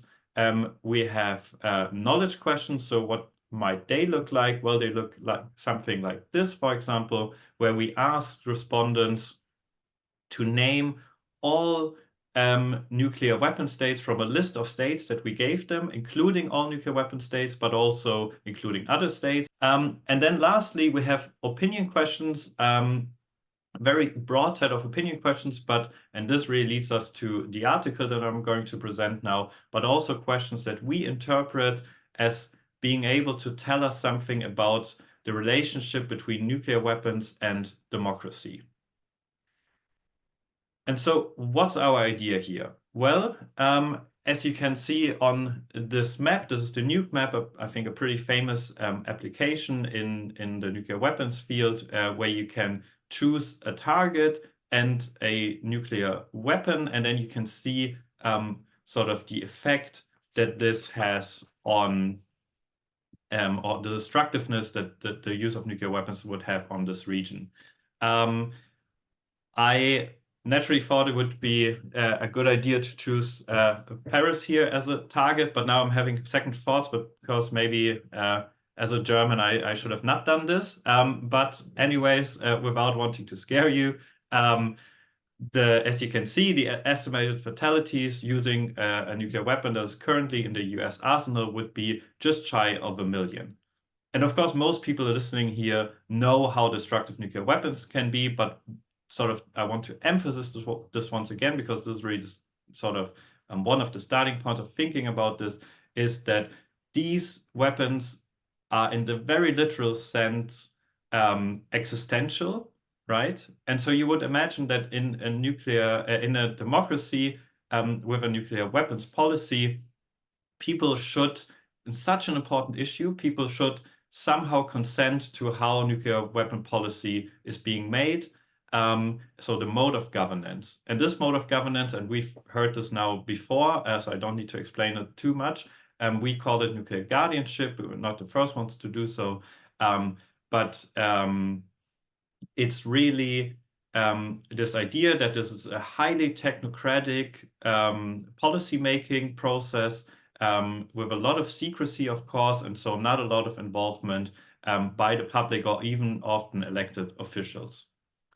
And so we wanted to see, do people generally consent to this? And how do we want to test this? Well, we test this on 3 different dimensions. The first one is input legitimacy, so the participation dimension.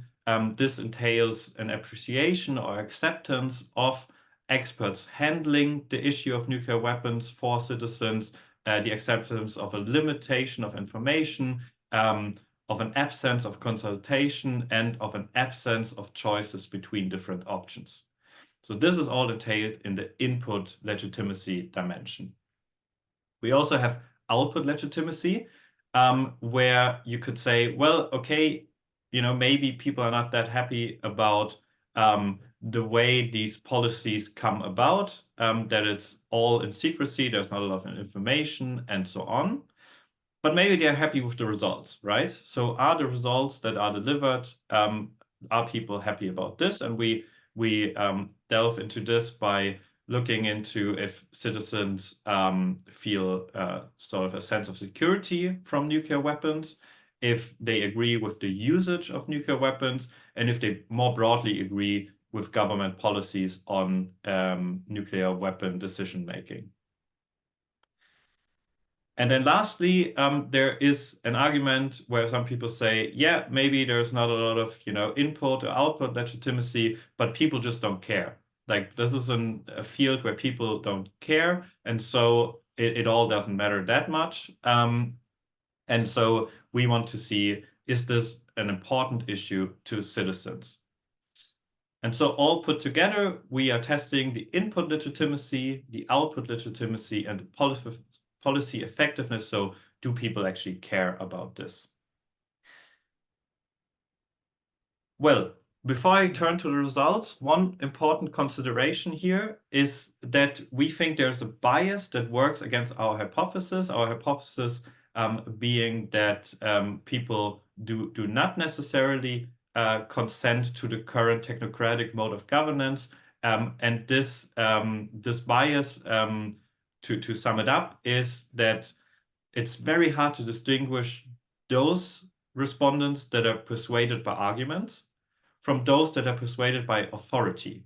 because again, this is a field where there are sort of nuclear guardians, they make the decisions, and people might just follow the experts, right? Think that, well, if the experts say it, it will be right, and are not actually persuaded by arguments. And so to make this more explicit, these are the 3 dimensions of the bias that we think we have identified here. That is a naturalization effect. So because this technocratic mode of governance has been the only one that ever existed, people might just accept it as, it's probably also the best because it's always been there.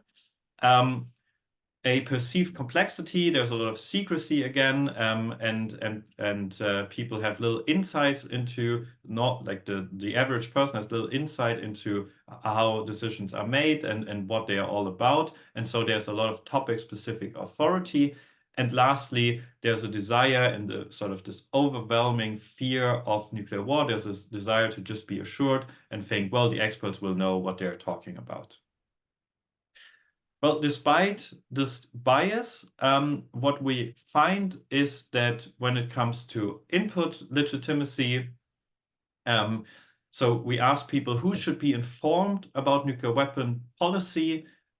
We find that most people, and that's the green bars here, most people across survey years, so on the top you have 2019, on the bottom you have 2024, think that actually all citizens should be informed. It should not only be experts or government employees. And so what we have as additional findings here when it comes to input legitimacy is that people, when they're asked if they sort of appreciate that experts take care of this and that there's sort of little room for participation, then in 2019, in Belgium, France, Germany, Italy, and Turkey, below 50% of respondents thought so. And in 2024, it was in Germany, Italy, and Turkey where less than 50% of people thought so.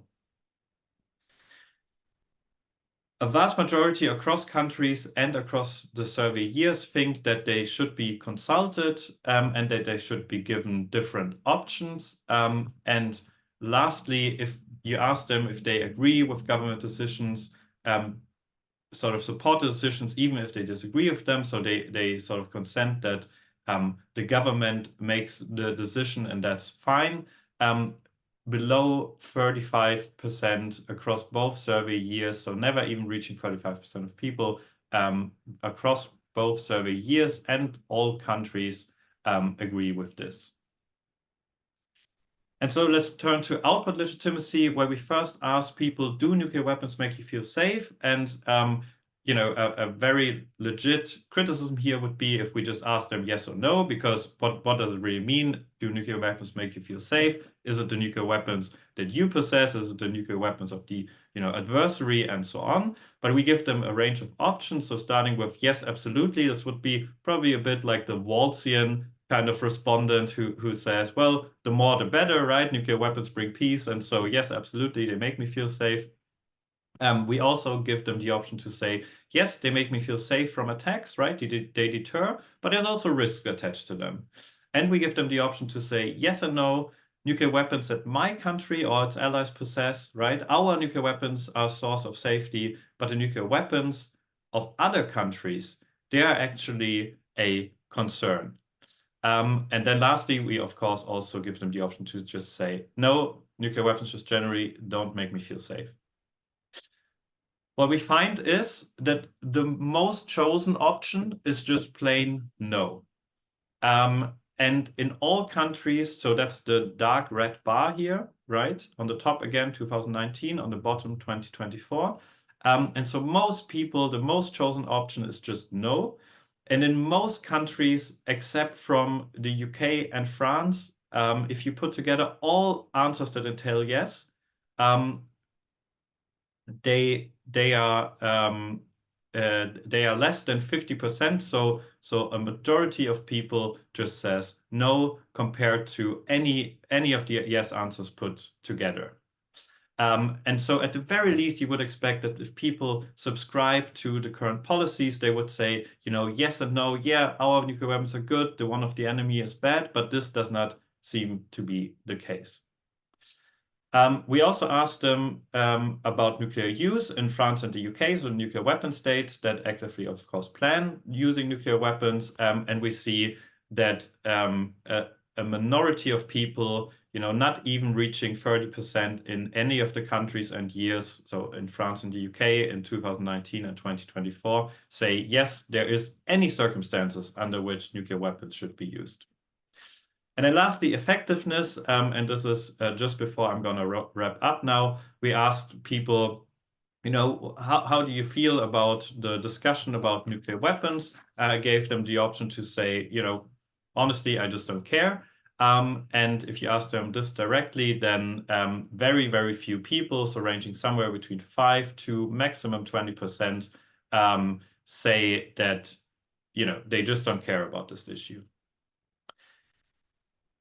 So what does it mean in conclusion? Well, in conclusion, it means that, first of all, we have a novel and comprehensive survey on citizens' opinion about nuclear weapons, right? In numerous European countries, all nuclear weapon states, all nuclear weapon host states, and 2 additional countries, and it's conducted in 2019 and 2024. So very interesting results over time.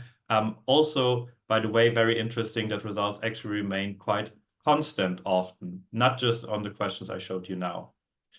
The first application is in this article, how do citizens feel about nuclear weapon policies? Do they consent to the mode of governance? And what we find is that there's still input, probably even less output, legitimacy, and people do care about the issue. And once again, we think that this is despite the fact that there's a bias here, because we can't differentiate between the true believers and those that are just persuaded by authority. And so I will leave you with this. I hope this was somewhat interesting, and I'm going to switch roles now to the discussant in a second.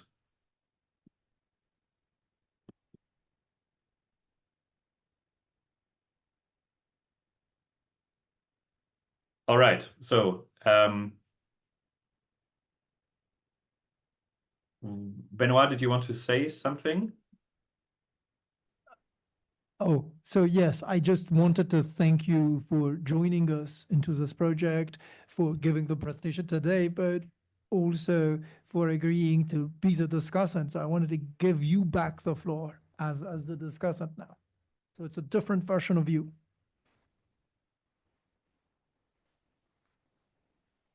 Yes, indeed. So now it's the discussion version of me.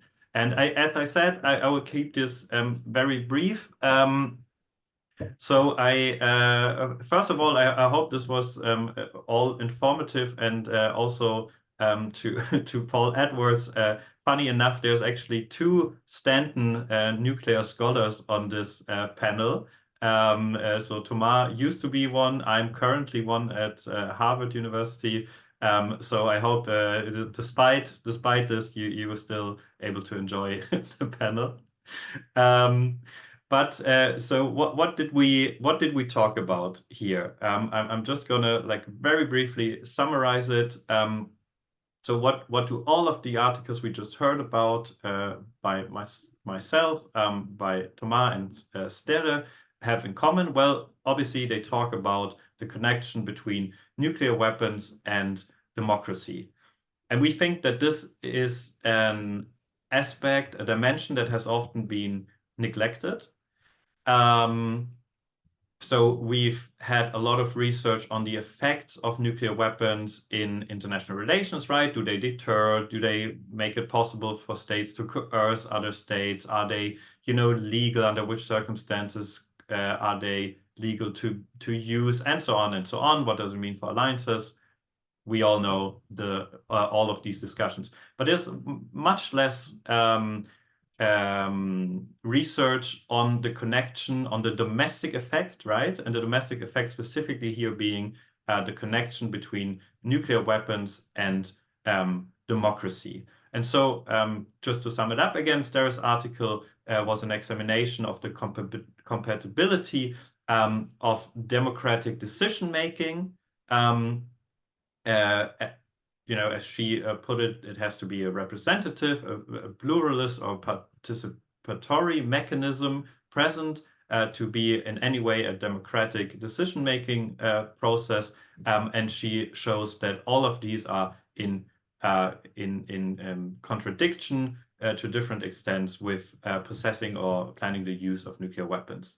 Then Thomas described the process of an evolving secrecy regime as a result of nuclear weapon acquisition, showed how liberal democratic institutions are shaped by the acquisition of nuclear weapons, and gave us an idea of how this works in the example of France. And then lastly, Benoît and me, as I just said or just presented, we talk about the mode of governance of nuclear weapons, and if citizens give sort of an informed consent to this, do they subscribe to this mode of governance that has been present since basically the beginning of the nuclear age?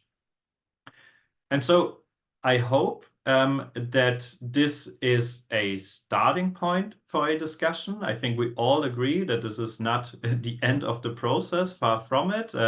First of all, Benoît, Fabricio, and me still have to, unlike Thomas and Sterre, we still have to even hand in our article. But of course, very much beyond that, we think there's many more questions to be dealt with here, to be answered here. And I hope that maybe there's some ideas also in, among those that are listening here. Maybe you have already suggestions what you or we could look at in the future. And so with that, as I said, I promise I'll be quick. I will turn to the Q&A and see if anyone has a question, or any of the panelists want to, of course, also pose a question or a comment to what we just presented.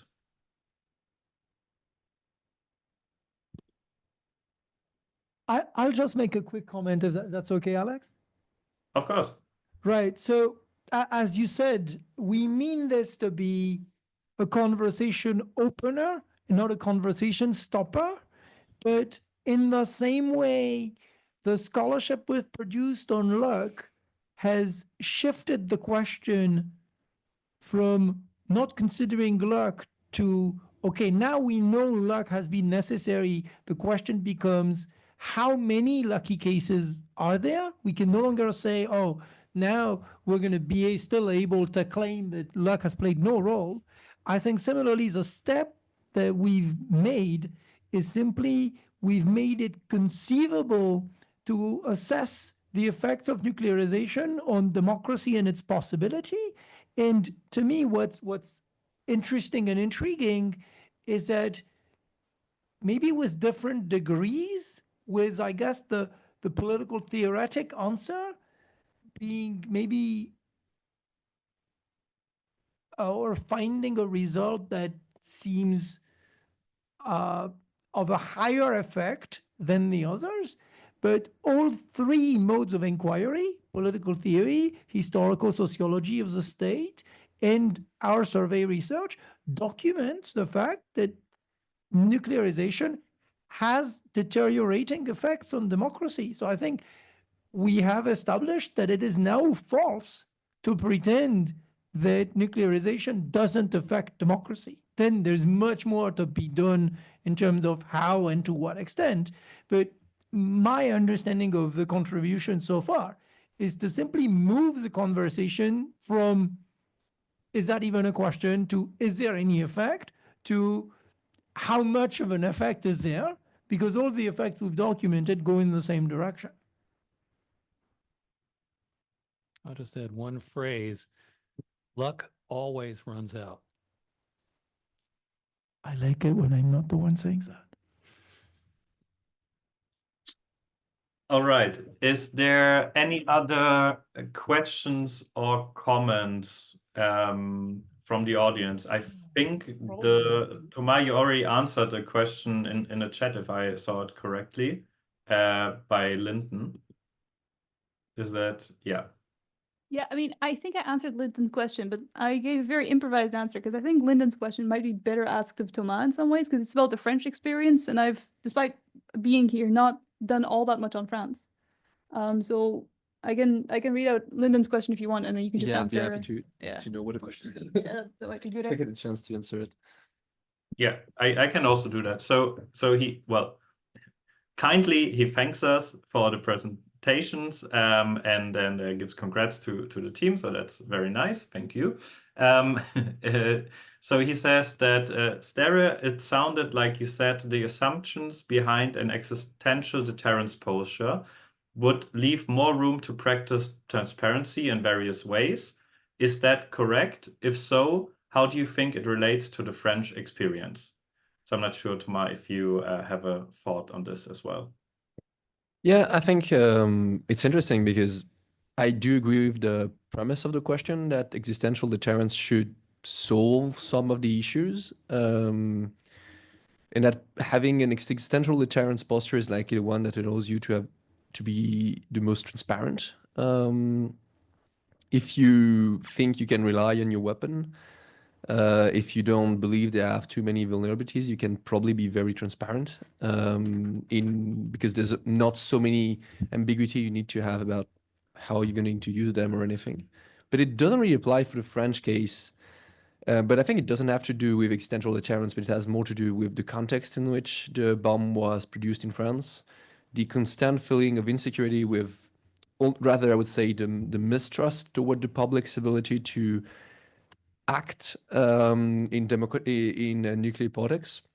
This very idea that there is no epistemic advantage, I guess, in asking the public questions over nuclear policy, that these are technocratic questions, and that security is better ensured by experts making decisions on those things, and that putting them in the public is likely a bad idea. It was very explicit when the program was created at first by Pierre Guillaumard or even Bergeron was the general, like they both had very different ideas on the nuclear program and where it should go, but they had one major thing in common, that they just felt the public should not be involved because he would mess things up.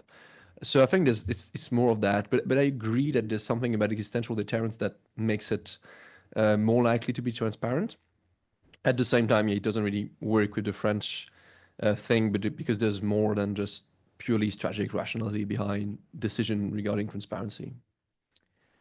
Can I jump in on this, I guess, on both issues? And here I'm going to just gesture towards some of the students who are in attendance, because you've heard me say this in class, so apologies to you.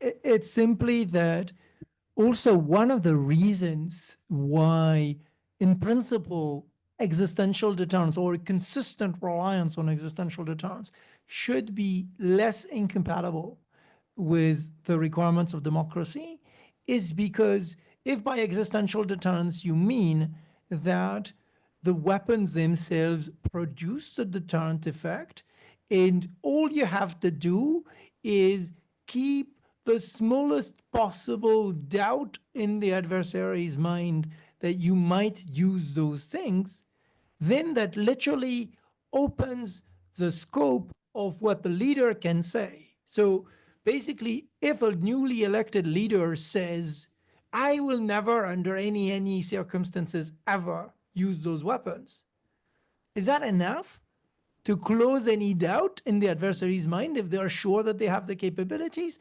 Of course not, because the adversary will always think, oh, when push comes to shove, this weak person might be coerced into doing something, or maybe they're doing that for electoralist reasons. So essentially that opens the scope of positions that can be articulated in public as the requirements of deterrence.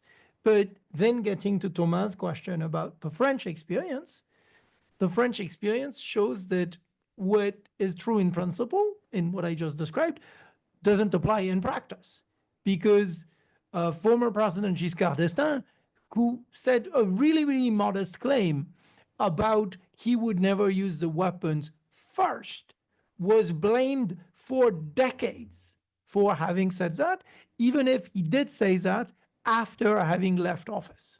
So what should be true in principle about extended deterrence doesn't seem to be true in the political history of France. If you're interested in this, it's in chapter 8 of Repenser les choix nucléaires. All right. Thank you both for the answer. There are no more questions, but that's good because we also came now to the end of this panel. So yeah, I would like to thank all of the presenters, including me, maybe, I don't know. No, but I would like to thank all of you. I think this was a very interesting panel. Thank you, Alex. It- We're thanking you. And please come back in 15 minutes for the second part of this day with Dr. Heba Taha and Dr. Kjølv Egeland on their findings. Thank you.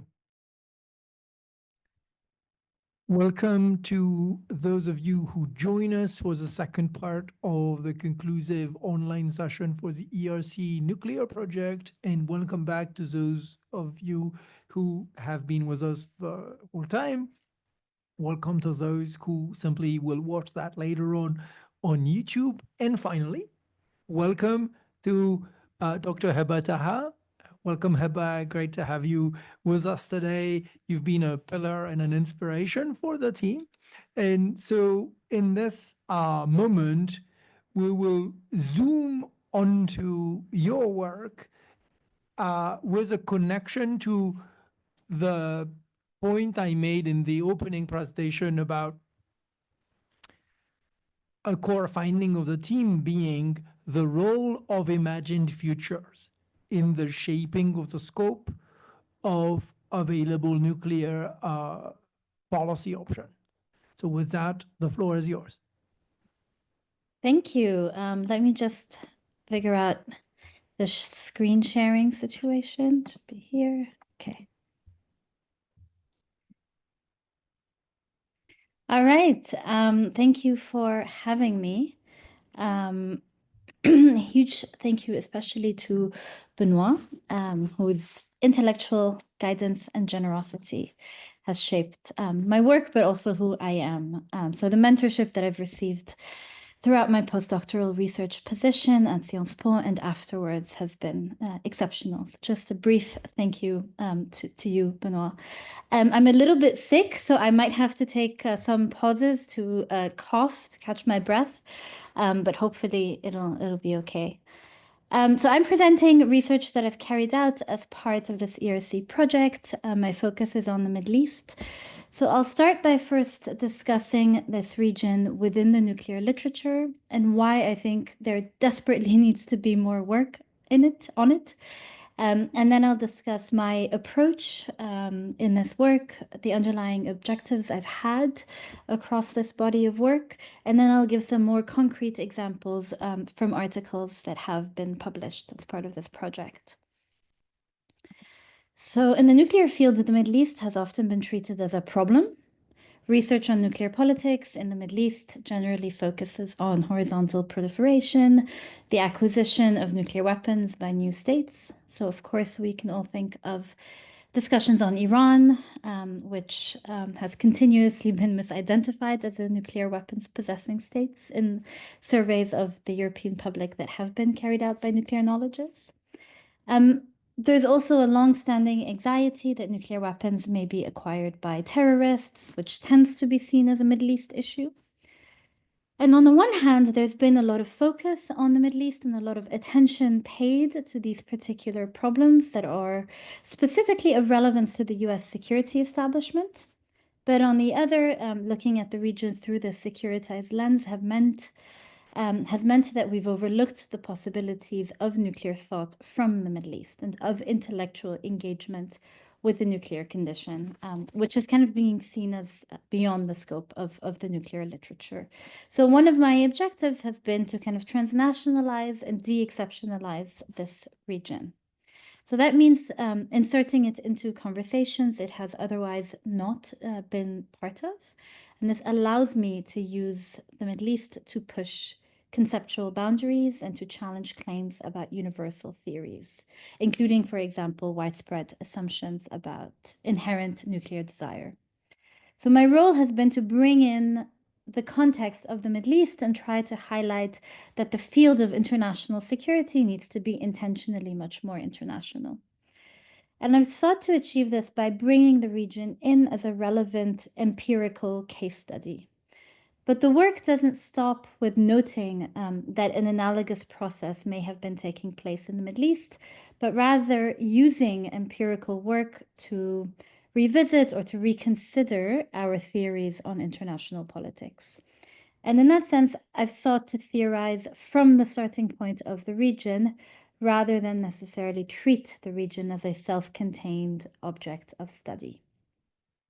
So the images on the slides are the Arabic and Hebrew posters from Atoms for Peace, the US-led Cold War initiative that tried to promote nuclear technology internationally.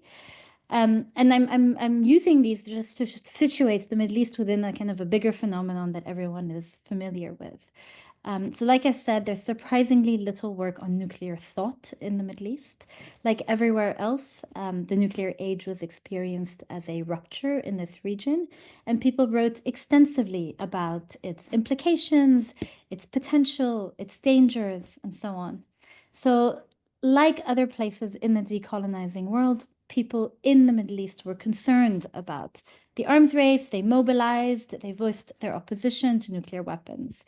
And so there might be some snippets of this history in regional histories, but the field of nuclear security studies has largely overlooked it. So I just want to discuss how I'm trying to do this work. How do we accomplish these objectives that I've raised of transnationalizing, de-exceptionalizing the region? How am I inserting this region in conversations that it's not typically been included in? So I've been using the tools of area studies, mainly an emphasis on primary sources, on linguistic skills, and on historical specificity, to engage and push the boundaries of the nuclear field. In particular, I really aim to bring in everyday voices, bring in the people. And so I favored methods like textual and interpretive sources, intellectual thought, pop culture, magazines, cinema, etc. Much of the nuclear field is still extremely state-centric, which makes sense to an extent. But of course, the state does not operate in isolation and is an ensemble of different institutions that are always changing. So we can't understand the state and official policymaking without considering social structures, cultural sentiments, affect, imaginations, speculations, and so on. So my research has used imaginaries to center everyday perspectives and to work towards a nuclear history from below, one that revolves around people's everyday experiences. My objective isn't just to add these supplemental data points, but also through an alternative interpretation of nuclear politics to destabilize hegemonic historiography. So, for example, ambiguity and ambivalence often disappear from accounts of the nuclear age, particularly from national histories. But these sentiments are crucial to understanding the atomic age. And I came to realize that even things like memorialization and nostalgia, imaginations of the future, fundamentally shape the nuclear field, but have been overlooked in the literature. So one of my first projects as part of this postdoc dealt with nostalgia in nuclear negotiations. So I studied Arab-Israeli peacemaking in the Arms Control and Regional Security Working Group, which took place in the first half of the 1990s. And it dealt with disarmament and the potential establishment of a nuclear weapon-free zone in the Middle East. The working group and also this period have been memorialized as a unique opportunity for peacemaking.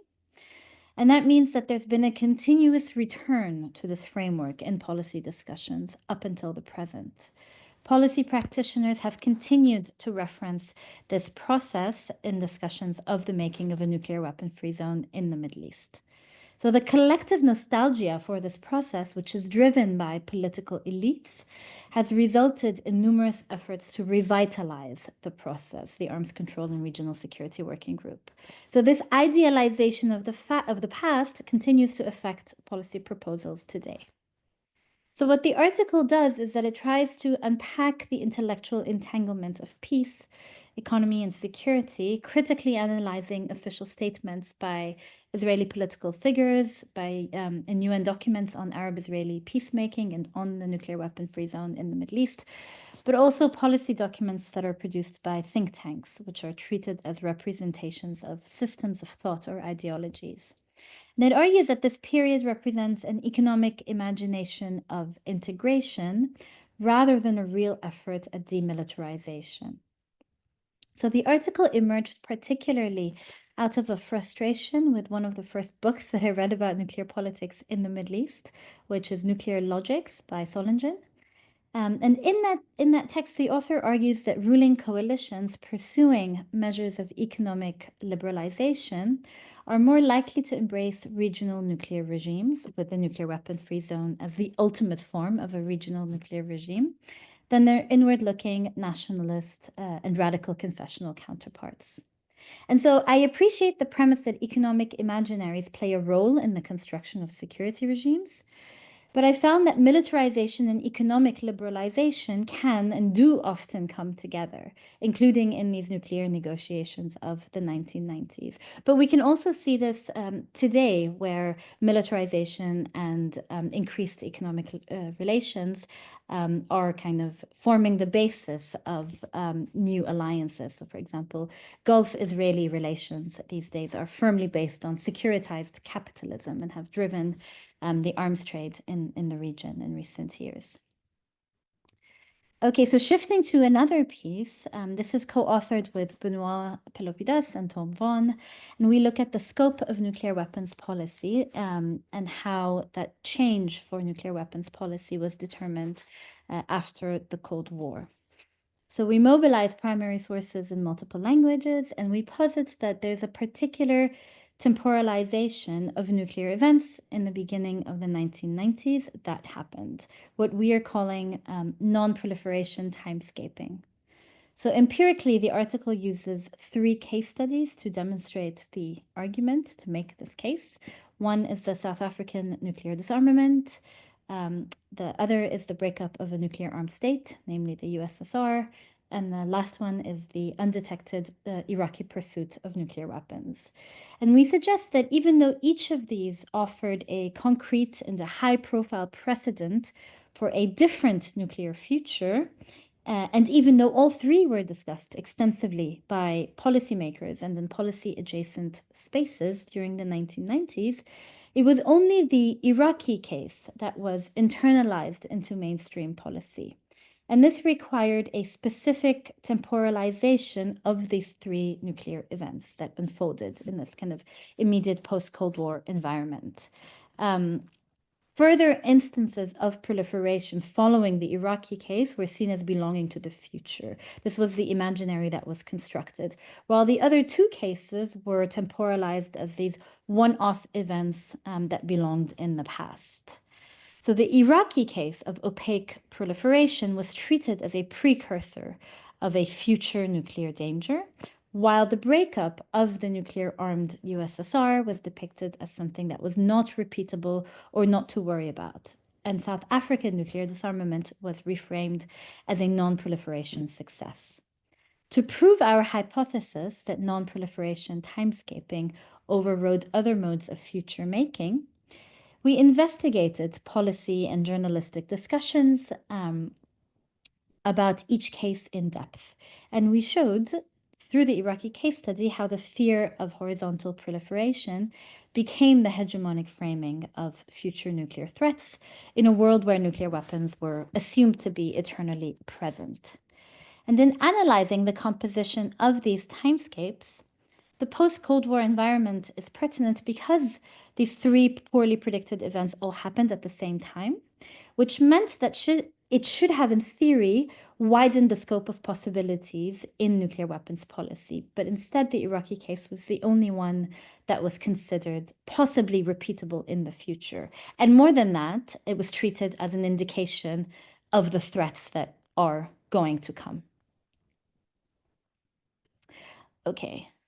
Now, shifting a little bit, I wanted to better understand Arab and Middle Eastern nuclear thought, and not only how it's depicted or constructed. And so the other stream of my work, which is what I'll be dedicating the rest of this talk to, has entailed revisiting Arabic writing on nuclear politics. And here I really benefited from scholars of the Middle East who take seriously popular culture, print culture, and reading practices. So what I did is that I went back to material from 1945, which, in addition to being the beginning of the atomic era, was also a time of decolonization in many countries in the Middle East. And so this created an interesting and highly ephemeral moment. The uncertainty that was unleashed by nuclear weapons, and combined with the uncertainty of decolonization, created a period in which people were constantly speculating and imagining the future. So there's an interplay between these two things, the future of the post-colonial state and the future of the nuclearized world. And this was a kind of a fertile ground for speculation, fantasies, and anxieties. And I explore these in several interrelated academic outputs, which I'll be talking about in the remaining half of this presentation. So I'll start with this piece called Hiroshima in Egypt. And so it focuses on interpretations and imaginations of the atomic age in Egypt. So like I said, in the Middle East, like elsewhere, people were enthusiastic about the atomic age, especially about atomic science, which meant that people were writing, thinking, talking about this a lot. For anti-colonial actors specifically, nuclear technology was seen as potentially offering a clean slate on which to imagine alternative futures. There were imaginations for nuclear utopias, which were kind of these vehicles for futuristic thought. And even though these were global to an extent, they were still somewhat distinct for people in anti-colonial struggles. The technological potential embodied by the atomic age was seen as reinforcing self-determination and enabling the objective of establishing a modern, independent state. So one example that was really striking to me was an Egyptian thinker who argued that the atomic bomb would lead to the end of colonialism, that the atomic bomb would lead to atomic energy, which would be abundant and plentiful, which in turn would render colonial projects unnecessary because there would be no need to exploit labor or to extract raw materials. So essentially, colonialism will become redundant and people will obtain self-rule. The image that you see on the slide is another example. This is also from an Egyptian magazine. And the caption states the targets that deserve the atomic bomb, and then targets listed on the fortresses, on the little fortresses you see on the image, are ignorance, poverty, illness, and colonialism. And we see this male figure holding an atomic bomb in his hand, ready to use it in order to tackle these various ills, which are all kind of key issues for the post-colonial state. And here we can see the idea that the nuclear age can be harnessed, can be wielded and controlled for nationalist purposes. This man assumes the role of the progressive leader. He controls nuclear science and creates the desired nation to embrace the kind of using the emancipatory power of the atomic age. But of course, there were also anxieties surrounding the nuclearization of the world. So you'll see two cartoons in this image. So the one on the left shows a chick, which is labeled peace, hatching from an egg, which is labeled the atomic bomb. And the image was mocking the claim by the Allies that atomic bombs could create peace. The other image shows a scientist, the dejected, kind of tired-looking scientist, who's sitting on top of a whole pile of skulls. And the caption reads, "The throne of science, or the scientist who built the atomic bomb." And it criticizes the complicity of science in war and death. So here the point is people were excited about technology, but also uneasy about the violence, and this was the case across the ideological spectrum. So these fantasies and anxieties that I'm laying out intersected. They were deeply intertwined, and they were sometimes published in the same venues and in the same spaces. So you may have already noticed from some of these images that the atomic bomb is being repeatedly visualized as an egg. So here we see it with the man kind of holding it in his hand, and then here we see it with the chick hatching from the egg as well. So this is an image that was widely recurring, and it extended to written descriptions as well, where authors would claim that the bomb was the size of an egg. And this image has an interesting gendered connotation. The egg connects to gender not only because of the association with fertility, but also through these ideas of national rebirth, which were discernible in some of these examples. But you can also see the egg in this image in the palm of the woman's hand. And this image accompanied an article about what Egypt would do if it had an atomic bomb. And the woman here represents Egypt, and she uses this egg as leverage to obtain independence for the country. But beyond the egg, there were an array of gendered metaphors mediating the atomic age. So one example is an article by an Egyptian journalist that was called "Women Are Like Atomic Energy." And this was a debate between two male friends about whether women resemble atomic bombs or atomic energy. And the friend insisted that women are like atomic bombs because they can destroy the lives of men, while the author contended that just because women are have aspects that are like atomic bombs does not mean that we cannot also see them as being like atomic energy, because women create life. So therefore, they are more like energy. So the grafting of the bomb onto women's bodies led me to then write this piece called Atomic Aesthetics, which deals with the gendered representations of the atomic bomb in Egypt. And this article tries to contribute to the growing feminist literature on symbolism in nuclear weapons. It demonstrates that nuclear symbols don't only have to be masculine, but they can also be feminine. So it enables scholars to revisit the notion of nuclear images and discourse merely as phallic. It allows us to think more about different visualizations and the fluidity of ways in which people visualized the atomic age. The article also looked at how atomic technology quickly became part of everyday life and culture. And in fact, the term atomic bomb was sometimes completely disconnected from war or politics. So an example is this 1951 film, My Mother-in-Law is an Atomic Bomb, which starred big names in Egyptian cinema.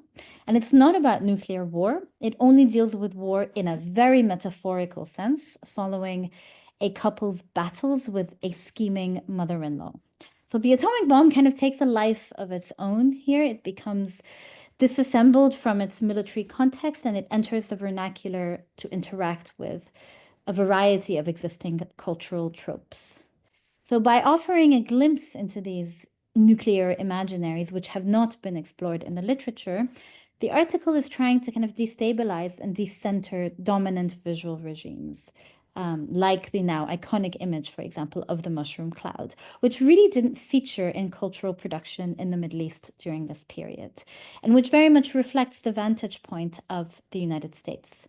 So by considering these other modes of visualization, we can understand nuances in nuclear imaginaries and challenge the origin story of the nuclear world. Studying these nuclear histories from the decolonizing world can also provincialize dominant narrative structures about nuclear weapons that have been built around Western case studies in states that possess nuclear weapons. Lesser known cases of nuclear thought can enable scholars to offer alternatives to canonical literature on nuclear weapons, illustrating, for example, that ideas of nuclear peace, deterrence did not naturally flow from the existence of the bomb. Benoît, I see that you've gotten up. Is this supposed to tell me something? Oh, yeah, don't worry. I'm just looking at your slides closely. Okay. Okay, I thought you were telling me, stop talking, we can't hear you or something. Okay, good. So I'm just going to continue. Yeah, so the role that the bomb takes on as a cultural motif suggests that it functioned as a kind of cultural discussion around hyperbole. violence that was not possible, violence that was mythical or unthinkable, quickly became not only possible, but also undeniably real. And in that sense, it seemed to me like the atomic bomb very quickly blurred the lines between reality and fiction. So this was the subject of another piece, which looks at how history and fiction can be co-constitutive. And it examines sources that straddle the two supposedly distinct realms of real and fictional. So this includes things like a memoir, popular science books, news and magazine articles, speculations on the technological, political, mystical aspects of nuclear weapons. And the article describes these sources as being semi-fictional historical sources because they all share one key premise, which is that they were not intended to be consumed as fiction. So even if they did not represent objective reality, they were produced as historical or scientific facts about the nuclear age, despite being fundamentally speculative. So they capture an affective moment at the beginning of the atomic age that was marked by hysteria, by widespread speculation, exaggeration. And the intention of these sources was not to obscure, even though they often did. They attempted to understand the nuclear age amid these regimes of non-knowledge, uncertainty, secrecy, ignorance, and often these were deliberate outcomes of securitization. So these sources drew upon fantasy to reflect on the nuclear age. They became part of people's lived realities. And this term semi-fiction has been used by literary and film scholars to describe writing that lies between fiction and non-fiction, stories that are kind of stuck between memory and forgetting or imagining, which can be both historical and also conjectural. So I'll give a few examples from this piece and then I'll wrap up. So there's one primary source in English, which is this memoir, which I thought I would share with you. So this is a memoir by Ellis Dweck, who was born in Cairo in the 1930s to a wealthy Jewish family. And the memoir captures a sense of confusion. Dweck recalls that on the 6th of August 1945, newspaper vendors suddenly appeared on the beach where he was on holiday, and they were coming in with the big news of the atomic bomb. So I'll read excerpts from these 2 pages to you. So this is from the perspective of a child. The explanation was given by Tante Marcel, an aunt driven by drama and hysteria. She could not resist being the first to tell us of this tiny bomb, the size of an egg, it was said, which vaporized a whole city. It was only when my parents confirmed that the atomic bomb was small and that the main ingredient, the radioactive uranium, amounted to no more than the volume of an egg that I accepted the story. We were not the only ones to be confused, and Tante Marcel was not the only one to overdramatize. My older cousin, Albert, a rather silent and sporty young man, was arrested while returning from the tennis club by a policeman. He was handcuffed and taken to a crowded police station. It seemed that the policeman, having discussed the size of the bomb with his friends and never having played or even watched tennis in his life, had feared that the tennis balls might well be atomic bombs. So in this way, the stories that he's describing seem like a parody, right? And some of them seem like a disturbing embrace of class segregation, but they show that the atomic bomb was being widely discussed. It was the talk of the day. And during these conversations, the details were misunderstood and were subject to confusion. It was an unknown and undefined object with an incomprehensible destructive power. Because of that, it could have been transposed into anything. We see it kind of being represented in these very mundane items, an egg or a tennis ball, for example. I have a few more examples, but I don't really have the time, I think, to go into them in a lot of depth. So I'll do one more and then I'll wrap up. So I also looked at rumors around the atomic age, which highlight the blurring of the reality and fiction that I mentioned. So this example is from the Arab-Israeli War in 1948.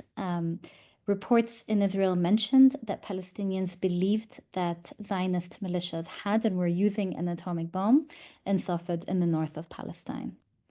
Zionist militias had developed a mortar known as the Davidka, which was highly inaccurate but extremely loud, and that's what you see on the image. And as far as the myth goes, this was mistaken for an atomic bomb. And some people suggest that this rumor was tactically spread by the militias. Others say external factors encouraged this rumor. The sound and flash of the mortars, but also an untimely rain. So, of course, no atomic bombs were used in 1948, but I find this story fascinating because in some ways it's the ultimate colonial fantasy. It's part of a recurring Israeli discourse on how Palestinians simply fled during the war, overlooking the violence inflicted upon them. But these reports also rehearsed well-known Orientalist tropes about Palestinians being naive, unintelligent, but also emotional, frantic, prone to this frenzied behavior. So according to a Yiddish newspaper from 1949, they ran like mad and left the town completely. So here the fear and confusion accompanying the atomic age became a unique attribute of this community rather than a fundamental feature of the nuclear age more broadly. But in addition to being a colonial fantasy, this rumor reflects another fantasy as well, nuclear deterrence, right? So mere rumors of nuclear weapons, it's suggesting, are enough to deter the enemy. And in fact, this fantasy would later become the cornerstone of Israeli nuclear weapons, which are still governed by a principle of ambiguity that Israel does not confirm or deny having these nuclear weapons. I'm going to stop here. I'm happy to take any questions. And yeah, thank you for listening. Thank you so much, Heba. And now we're going to turn to Dr. Kjølv Egeland, and we will discuss Heba and Kjølv scholarship together after Kjølv speaks. Thanks very much, Benoît. That's great. I'm delighted to be here, and it was a real privilege to be affiliated with the Nuclear Knowledges program for 4 years. First 2 years as a Marie Curie postdoc, and then 2 years on the ERC project. I noticed, Benoît, that you called Heba a pillar and an inspiration for the program. There were no such words for me. And I also noticed that you've put me after Heba, which is a terrible thing to do because she's an extremely tough act to follow. But then it did occur to me that it's customary to save the best for last. Then it struck me, I'm not last, I'm second to last, which gave me the terrible suspicion that I'm the boring interlude between the highlights. I suppose I can only surprise in a positive direction. It can only go one way from here. I'll see what I can do. I'll share my screen and begin my presentation.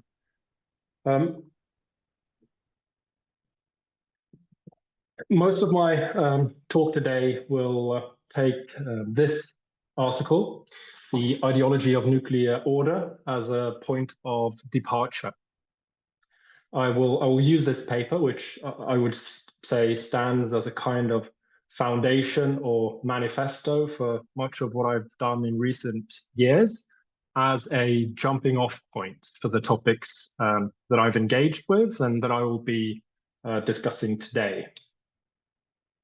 So let's just jump straight in. What is nuclear order? What do we mean by this when we talk about the global nuclear order? Well, the global nuclear order is usually understood as the edifice of norms, institutions, and practices that govern the use of nuclear technology worldwide. The institutional cornerstone of the global nuclear order, or at least so goes the standard narrative, is the Treaty on the Non-Proliferation of Nuclear Weapons, the NPT. And the NPT is a multilateral treaty adopted in 1968, which prohibits states that don't have nuclear weapons from acquiring such arms, bans the states that already had them by the 1st of January 1967 from disseminating such weapons to others, and commits all states to negotiate towards disarmament while simultaneously guaranteeing a right to use nuclear technology for peaceful purposes, that is for things like nuclear energy generation and medical applications and things of that nature. Now, the pursuit of nuclear order is typically understood as a pragmatic or practical or even apolitical third way, navigating between the supposed extremes of nuclear anarchy on the one hand and uncompromising or unconditional abolitionism on the other. The goal for those invested in nuclear ordering is to impose more limited control measures to reduce nuclear dangers and, over time, facilitate disarmament through incremental steps. Efforts towards disarmament should not be too hasty, however, and they should not compromise balances of power. Nuclear weapons are, after all, immensely powerful and useful instruments of statecraft. Their use as deterrents is legitimate in the here and now, but not as a permanent solution. This is a kind of mission statement of the nuclear ordering project, as I understand it, and as scholars such as William Walker has laid out. Now, this type of thinking, this nuclear ordering thinking, became the dominant approach to nuclear policy, I would say, certainly within the nuclear-armed states and most of their allies, during the late 1950s and 1960s. Accordingly, the emergence of nuclear order as the dominant frame of reference in nuclear policy debates coincides with the emergence of what Professor Pelopidas calls nuclear eternity. During the late 1940s and 1950s, the policy discussion was much broader, encompassing more radical proposals in both directions. For example, during the 1950s, people like Henry Kissinger recommended the deliberate proliferation of nuclear weapons within NATO. Others, including the so-called nuclear realists, spoke very seriously about world governments and disarmament, including general and complete disarmament. Since the 1960s, however, the mainstream policy discussion has been much more concerned with limited technocratic means. In terms of its substantive contents, what I call the ideology of nuclear order can be summarized by 5 key claims. These 5 claims or injunctions are present in the vast majority of mainstream publications about multilateral nuclear policy. Of course, not all the 5 are present in all mainstream publications all the time, but they are, I would argue, characteristic of the discourse in question. And you'll notice that while they may not be outright contradictory, they are certainly in some tension with one another. And just to be clear, by ideology, I simply mean a worldview and a set of assumptions about how the world works, what the threats are, and what ought to be done. The formulations of the 5 claims on your screens are all lifted from the series of op-eds written by the so-called 4 horsemen between 2007 and 2011, George Shultz, William Perry, Henry Kissinger, and Sam Nunn.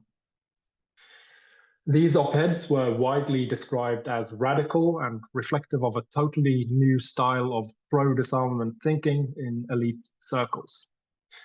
However, I would suggest that with the analytical tools of ideology critique, we see that they, in fact, were emblematic of an ideology that, in my view, serves to preserve the status quo, a status quo that involves the continuous rebuilding of nuclear arsenals. That is the ideology of nuclear order. So moving on to those 5 key claims or injunctions. The first one is the idea that we must keep alive the vision of moving to zero, that is to get rid of nuclear weapons altogether. Nuclear disarmament is presented as an important objective, but simultaneously as a long-term project or vision beyond the international community's immediate grasp. As we, in the words of the Four Horsemen, cannot yet see the, quote, mountaintop of abolition, we must continue our current course until the summit becomes, quote, more visible. Disarmament is recurrently presented as a shared apolitical goal that all states already agree on, meaning that disarmament work is equated with polite technocratic deliberations about implementation. The nuclear armed states' ceaseless nuclear modernization or rebuilding programs and routine disregard for nominally agreed upon disarmament roadmaps, such as the communiques adopted by NPT review conferences, are ignored or brushed aside as temporary glitches. The second injunction is to protect our nuclear deterrent. The "our" in question refers to the United States in this case, but could of course relate to all the other nuclear powers and many of their allies as well. At any rate, the argument goes that pending the achievement of disarmament, nuclear deterrence provides an essential and objective precondition for international security and stability. In the words of Schultz et al., the United States must maintain and protect its arsenal, quote, whatever its size, for as long as the nation's security requires it, end of quote. Arms control measures and force restructurings must first and foremost deliver a, quote, stable form of deterrence, end of quote. The third injunction is to prevent the spread of nuclear weapons to new states. Now, while nuclear energy is often framed as an instrument of modernity and post-scarcity, non-proliferation of military nuclear technology is presented as a vital imperative for world security, non-proliferation. Distinguishing between fit and unfit possessors of nuclear arms, the ideology implicitly calls on so-called responsible states to deter so-called rogue states and make special efforts to keep nuclear material out of particularly dangerous hands, as the saying goes. The states implicitly defined as nuclear weapon states by the NPT are typically described as official, legal, or legitimate nuclear powers. The fourth claim is that humanity stands on the precipice of a new and dangerous nuclear era. The present and near-term future are usually portrayed as uniquely perilous. Nuclear order, in turn, is typically represented as being under severe strain or even on the verge of total collapse. In their op-eds, Schultz et al. Assert that the non-proliferation regime is eroding, that the risk of nuclear weapons being used is rising, that deterrence relations are increasingly unstable, that non-nuclear weapon states are growing increasingly skeptical of the nuclear armed states' disarmament promises, and that nuclear proliferation is already, quote, accelerating, pushing international security to a, quote, tipping point. New arms races, proliferation crises, and disruptive technological innovations are perpetually just around the corner and have been for decades. The fifth and final claim is that we, humanity or the United States or the EU or whoever, should pursue a series of practical steps to reduce nuclear dangers and move towards disarmament. So, belied by their pessimism about the near-term future, those within the ideology of nuclear order are invariably very optimistic about solving the nuclear predicament by means of the practical or pragmatic diplomatic approaches that have already been championed with limited or no success since the 1960s or earlier. Decade after decade, measures such as the entry into force of the CTBT, the negotiation of a fissile material treaty, transparency measures, and no first use policies are upheld as new solutions to revitalize the disarmament agenda. The common feature of these proposals is that they seek to incrementally reduce the salience of nuclear weapons, while at the same time ensuring, or at any rate accepting, the continued legitimacy and operation of nuclear deterrence. Proposals that go against these precepts are strongly discouraged. In William Walker's words, quote, no other effective and legitimate nuclear order, let alone security order, is imaginable or capable of realization. The only alternative is a highly conflictual and destructive disorder, end of quote. So as I've discussed, the project of nuclear order or nuclear ordering is often understood as a pragmatic or practical alternative to the supposed extremes of unrestrained nuclear anarchy on the one hand and unconditional abolitionism on the other.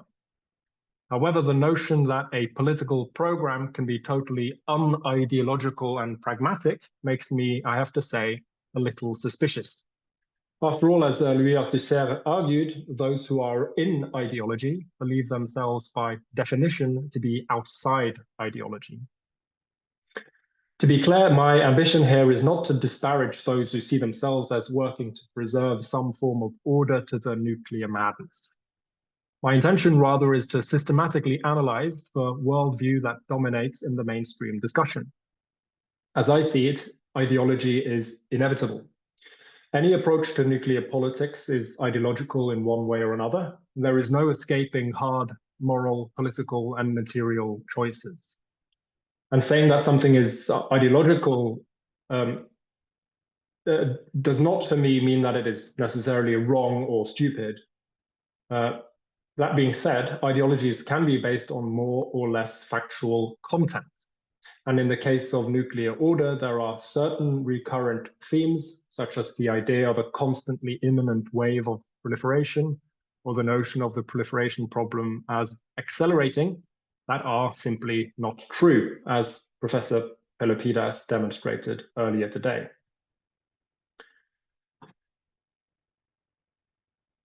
As other ideologies, the ideology of nuclear order is structured around a sublime object. Theorists of ideology call a sublime object. That is a value, a symbol, or a goal that justifies the wider system. In the case of the ideology of nuclear order, the sublime object is the vision of a world without nuclear weapons. The vision of a world without nuclear weapons is just that, however, a vision, a mountaintop shrouded in clouds, to use Schulz et al.'s metaphor. And thus the post-nuclear future is, as Professor Pelopidas puts it, disconnected.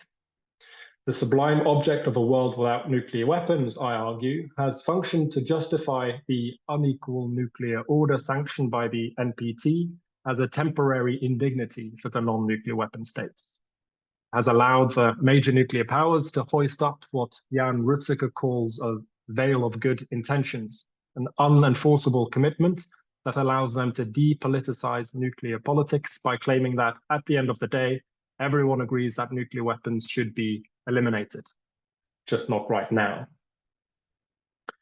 So have the nuclear powers simply tricked the non-nuclear powers into believing that they will disarm? Well, some analysts have suggested precisely this, but I don't think that's true. Non-nuclear diplomats and many analysts are fully aware that the sublime object is mostly about empty words.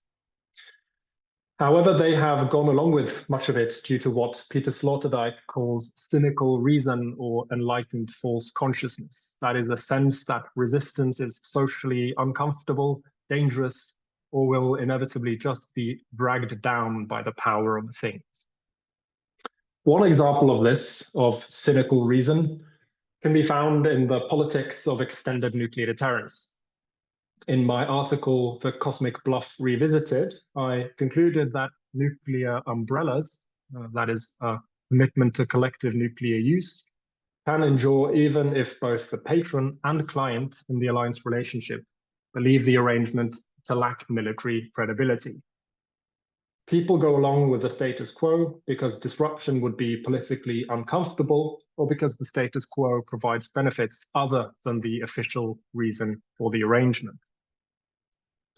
So if we return to our previous discussion, we can add a few naturalisms. Theorists of ideology often argue that ideologies typically rely on these naturalisms or assumptions about human nature and the like. And in the case at hand, there is a common assumption of nuclear desire, which Professor Pelopidas talked about earlier. This is the idea that nuclear weapons are inherently desirable, that all states on some level want them. This naturalism of nuclear desire is closely related to another, which holds nuclear weapons as almost magically powerful or decisive instruments of statecraft, as an absolute weapon that provides automatic security. How the weapon might actually be used in a rational or reasonable way is, however, seldom explained in any detail. Take, for example, the case of Ukraine. It's often suggested that Ukraine should have kept its nuclear weapons and that this would have provided security in the face of Russian aggression. But it's seldom explained how exactly Ukraine could have used nuclear weapons in a rational or reasonable or non-suicidal way against Russia. In Althusser's conception, dominant worldviews are typically propped up by an ideological apparatus. In our case of the nuclear order, there are two interesting things to look at. Perhaps the most formidable branch of the ideological apparatus of nuclear order is the institutional architecture of nuclear diplomacy.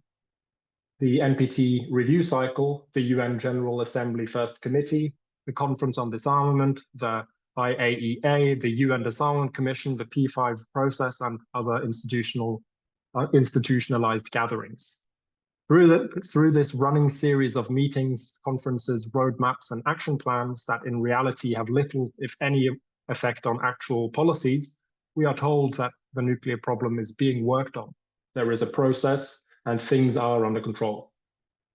We are steadily moving towards the achievement of the sublime object of nuclear abolition. But as Ursula Jasper maintains, the ritualized functioning of the diplomatic process, in particular the NPT review cycle, contributes to a tacit incremental strengthening of the status quo. Participation in the diplomatic process, quote, resembles the performance of a pilgrimage or the high mass, which reifies and reproduces the institution as such, re-articulates the underlying shared knowledge, and constructs and reaffirms the boundaries between the inside and outside, as well as between the different classes of treaty members, end of quote. Okay, so now to the second branch of the ideological apparatus. And the second branch is what Campbell Craig and Jan Rutziker have termed the non-proliferation complex. The non-proliferation complex describes the web of think tanks, university programs, NGOs, commissions, and expert groups nominally working to reduce nuclear dangers. They are the producers of the discourse we've been talking about for the last several minutes. And as other analysts have pointed out, the mainstream discourse on nuclear policy relies on a series of metaphors, euphemisms, and technical terms that are either reversified, meaning that they denote the opposite of their original meaning, or portray nuclear concepts in a neutral or positive way. Examples include the term deterrent to describe nuclear forces, modernization to describe the rebuilding or expansion of nuclear arsenals, nuclear exchange to describe nuclear war, and nuclear umbrella or insurance policy to describe technologies of nuclear threat making. The non-proliferation complex's main concern is proliferation and other potential changes to the status quo. And their discourse bleeds into mainstream media and policy circles at all levels.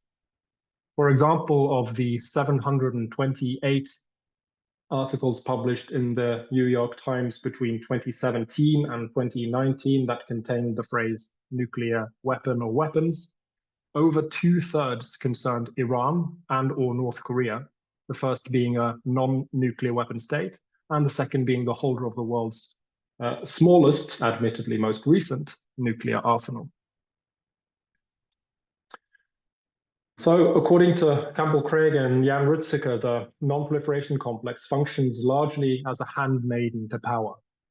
They suggested in their 2013 article that the way it functions might possibly be explained by how it is funded. They suggested that the think tanks and organizations that make it up are largely dependent on funding from vested interests. So Professor Pelopidas and I wanted to test this claim. And so we had a look at the funding sources of the top 40 or 50 or so think tanks in the field of foreign policy and national security. We confirmed Craig and Rutziker's suspicion, finding that all the think tanks in our sample accepted funding from either companies that produce key components for nuclear weapons, governments that explicitly rely on nuclear deterrence, or both. This was published in our article, No Such Thing as a Free Donation, in the journal International Relations. Relatedly, there's been a lot of work in recent years in scholarship on the prospects of delegitimizing nuclear weapons as a necessary step prior to achieving disarmament. For me, this literature invited the question of how nuclear weapons were legitimated in the first place. And so in the article Sustaining Social License, I looked at 4 broad ways in which nuclear weapons are legitimated. First, discursive legitimation encompasses the various things that are said or written in support of nuclear weapons, or at any rate in support of the view of nuclear weapons as being necessary or lesser evils. Second, institutional legitimation concerns efforts at entrenching or embedding nuclear weapons or deterrence in stable institutional structures, be it the NPT or NATO or other institutions. Third, behavioral legitimation encompasses various activities and partnerships that spin nuclear weapons or their producers or possessors in a more positive light. For example, a number of US nuclear weapons producers have engaged in and intensely publicized collaborations with the Girl Scouts of America. The Russian nuclear complex has cooperated extensively with the Russian Orthodox Church. Fourth, legitimation through information control concerns efforts at shaping the information environment, be it through censorship or boosting certain narratives. Now, I've given a broad overview now of the ideology of nuclear order, and I've argued that it serves to sustain the status quo. But can it be disrupted, and if so, how? In my book, The Struggle for Abolition, and in an article called Nuclear Weapons and Adversarial Politics, I've argued that for those eager to overcome the ideology of nuclear order, or perhaps to make greater strides towards disarmament, there is no way around contestation and adversarial politics. One important task for those eager to advance disarmament must be, I think, to build a broad bloc that might help to draw the Overton window in a more favorable direction. That being said, while it would be necessary to build a broad base of support, it would also be essential to draw back this veil of good intentions and pinpoint the very real fault lines underpinning nuclear politics. This would be a first step, but not sufficient on its own, of course. I think we also ought to do more thinking about how the nuclear issue intersects with the climate issue and other potential catastrophes down the road. There are many dangers, but perhaps also some slim chance of building coalitions for collective action. I'm afraid there is probably no alternative. I've talked a lot about discourses and how visions of the future shape politics in the present, but let me just end now by talking a little bit about how memories of the past may also play an important role. A particularly important historical lesson, or so-called lesson, grows out of the experience of the late 1980s and 1990s. This period is often referred to as a golden age for arms control and disarmament. And this period saw the adoption of the INF Treaty in 1987, the adoption of the START Agreement in 1991, the adoption of the presidential nuclear initiatives in 91 and 92, the indefinite extension of the NPT in 1995, and the adoption of the Comprehensive Nuclear Test Ban Treaty in 1996. In 2000, the parties to the NPT adopted a communique expressing the nuclear powers' quote, unequivocal commitment to bring about the elimination of their nuclear arsenals. The period marked a kind of end of history moment for the nuclear regime, the sinking in of this consensus or supposed consensus that I've talked about. Thus, many proponents and nominal proponents of disarmament have, more recently in these more difficult times, called for a return to the formula that proved so successful in the 1990s. For example, the UN Secretary General's report from 2018 states that the key to abolition lies in a return to the international community's bygone consensus on a common path towards the total elimination of nuclear weapons. The trouble, of course, is that there was never a consensus on a common path towards the total elimination of nuclear weapons. Not in Washington, not in Moscow, not in the international community. The end of history for the nuclear ordering project could only last so long. Successes such as the indefinite extension of the NPT have arguably also helped entrench the status quo. The various arms control measures that were adopted were certainly meaningful. It's not my intention here to disparage them at all, but they did not amount to a formula for the elimination of nuclear weapons. Dismantling bombs is very different from dismantling the bomb. And I think it's probably fair to say that we were closer to abolition in 1985 or 1986 than we were in 2000 or 2009, let alone 2025. The 1990s, in fact, saw the major powers future-proof their respective nuclear weapons enterprises. In the case of the United States, the so-called lethality of the American arsenal, a product of the total yield and position of available weapons, peaked not in the 1980s or even 1990s, but in the 2000s. Countries such as the United States also framed their arsenals as means to protect against the uncertainties of the future. Nuclear weapons, in other words, were no longer arms to deter a specific enemy from undertaking specific acts, as had been the case during the Cold War, but abstract, near magical instruments of security. My conclusion, therefore, is that any successful approach to the elimination of nuclear weapons must look forward with imagination and innovation and backwards with humility. This is something that I've written about in my article, Who Stole Disarmament, which was published in International Affairs at the end of 2020.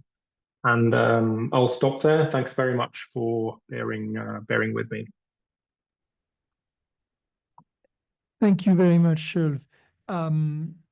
So I just want to make two observations and essentially ask you two questions. The first observation is to reconnect both of you to the overarching team effort. And the second observation is to single you out as, you know, individual scholars. So the two observations are going to do two opposite things. The first one is that hearing you and reading your scholarship, I think it's exemplary of our attempt at moving beyond methodological nationalism, moving beyond presentism, moving beyond a correspondence theory of truth when we think about categories, and also a need to focus on primary sources also in languages other than English. And so one of the things that the Nuclear Knowledges program did, thanks to you, and will continue to do, is precisely to start to publicize and translate documents in non-English language, starting with a document from Sweden that Thomas can tell us more about. Essentially doing the same thing that the National Security Archive has done fantastically about, but with an exclusive focus on the US. We want to do the same thing with an exclusive focus on literally anywhere else. The other thing which connects us collectively is that, Kjølv, you've written an important paper on your own that you haven't talked about in environmental politics, called Climate Risk Reversed, showing the need to focus not just on the consequences of climate change for national security policy, but on the need to look at the consequences of national security policies on climate change. And you've written a second paper, which works in parallel with a paper that Sterre, Thomas, and I have also written in French. So yours is in English and ours is under review forever, on actually the assumption that we can assume nuclear weapons futures and environmental futures to not impact each other in ways that wouldn't be manageable for existing institutions. And so I think we have also a common horizon in documenting that kind of new form of overconfidence. So that's how we're still kind of part of the family. And of course, at the end of all of this, I will say two things about what makes this particular boring interlude that you just listened to really special to me. So the second observation singles you out, both of you. And I'm really speaking here to the audience I do not know, because I think hearing both of them, you probably felt like, wow, those are people who are really not afraid of pushing the boundaries. And I can tell you they're not. But the point is, because they're both modest, they didn't tell you that they won awards, and really prestigious ones, for work they did on their own. And also both of them worked collectively with Thomas, with another colleague of ours, Clément. And again, that was a secret I promised. Kjølv is the only boring interlude with whom I would write 5 articles, and we would do it again anytime. So I hope you'll see both of them as examples to be unafraid, bold, and rigorous. I mean, the only challenge is that they're uniquely talented. I haven't found new versions of them. I hope you will be those versions. Now come my 2 questions, and one of them you probably expect.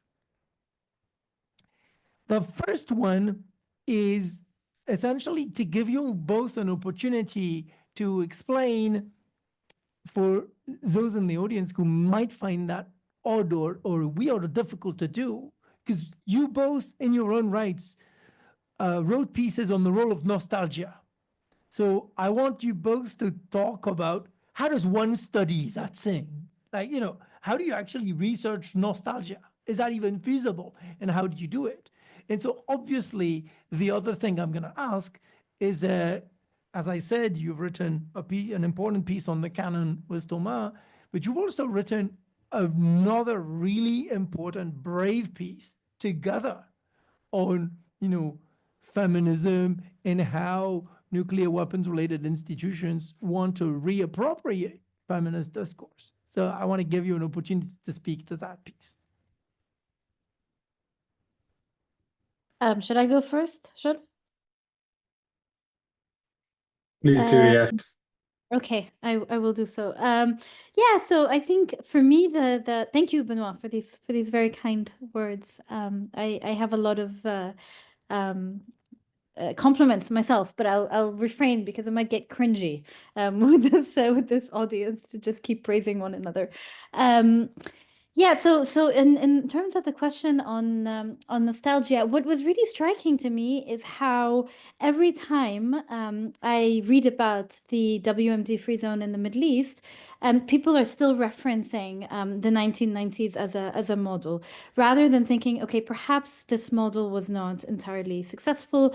Maybe we can think of new ones. So it's the recurrence for me that kind of pointed to the nostalgia, and then from there, digging a little bit deeper in terms of oral histories, accounts by diplomats, and so on, that continue to uphold this particular period in this particular format of negotiations as the ideal, as kind of the gold standard.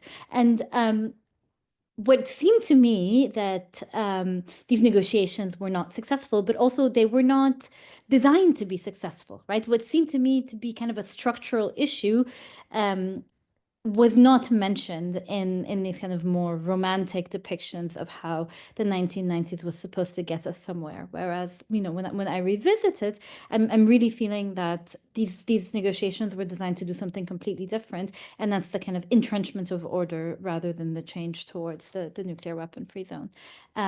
So it was the paradox, I think, that led me kind of down the path of nostalgia, and then kind of going back and reading how different actors they themselves wouldn't describe themselves as nostalgic, so this is something that I'm ascribing to them, but how they've kind of romanticized this period, and especially have depicted it as the only possible way in which we could potentially in the future achieve a nuclear weapon-free zone, by going back to the things that have already, the groundwork that has supposedly already been laid. Maybe I'll wait for Kjølv to respond to the nostalgia question, and then I'll pick up the thread again. Yeah, thanks. So for me, the nostalgia that I've researched is, as I talked about earlier, this nostalgia for the 1990s in particular, which I think for many represented a simpler time, a time of US unipolarity. There was a sense that things were going in the right direction. It was a time, as it were, of disarmament for free. It was possible to massively reduce, in quantitative terms, the size of the arsenals without fundamentally changing any policies.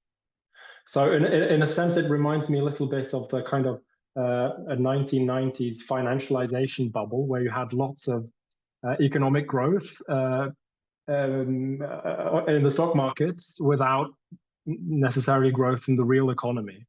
It reminds me a little bit of that. But I think what people really have nostalgia for is this sense that it was possible to get these results on the arms control front without really upsetting anyone. As I said, it kind of came for free, and that's what people who harken back to this time period really want now. They want this technocratic, apolitical approach to nuclear disarmament, where they're able to achieve things without anyone getting angry with them. And we've now reached a point where that's kind of no longer possible. This the enormous Cold War arsenals have been brought down, at least in quantitative terms. And so it's much more difficult now to achieve these arms control and reduction results without fundamentally changing the underlying doctrines and policies. So that's kind of where we are right now. And then to your question about feminism and nuclear weapons, Benoît, yes, that's an article that I think neither of us spoke about explicitly. We've been fortunate to have a lot of research time in recent years, and so we've been able to write multiple articles, and we weren't able to touch on all of them today, but that's an article where we essentially look at debates around feminism and nuclear weapons. I think it's fair to say, Heba, that we are both feminists, and we are at least somewhat familiar with the literature on gender and nuclear weapons and feminism and nuclear weapons. And we had a sense that the overwhelming sort of view or take was that feminism was an instrument against the patriarchy, against the nuclear patriarchy, and in favor of disarmament. But what we've observed is that feminism is used, feminist gestures and aesthetics is used on kind of both sides of the nuclear political argument now, increasingly. And while men are still probably overrepresented in most nuclear-related forums and circles, women have really gained a foothold in many places.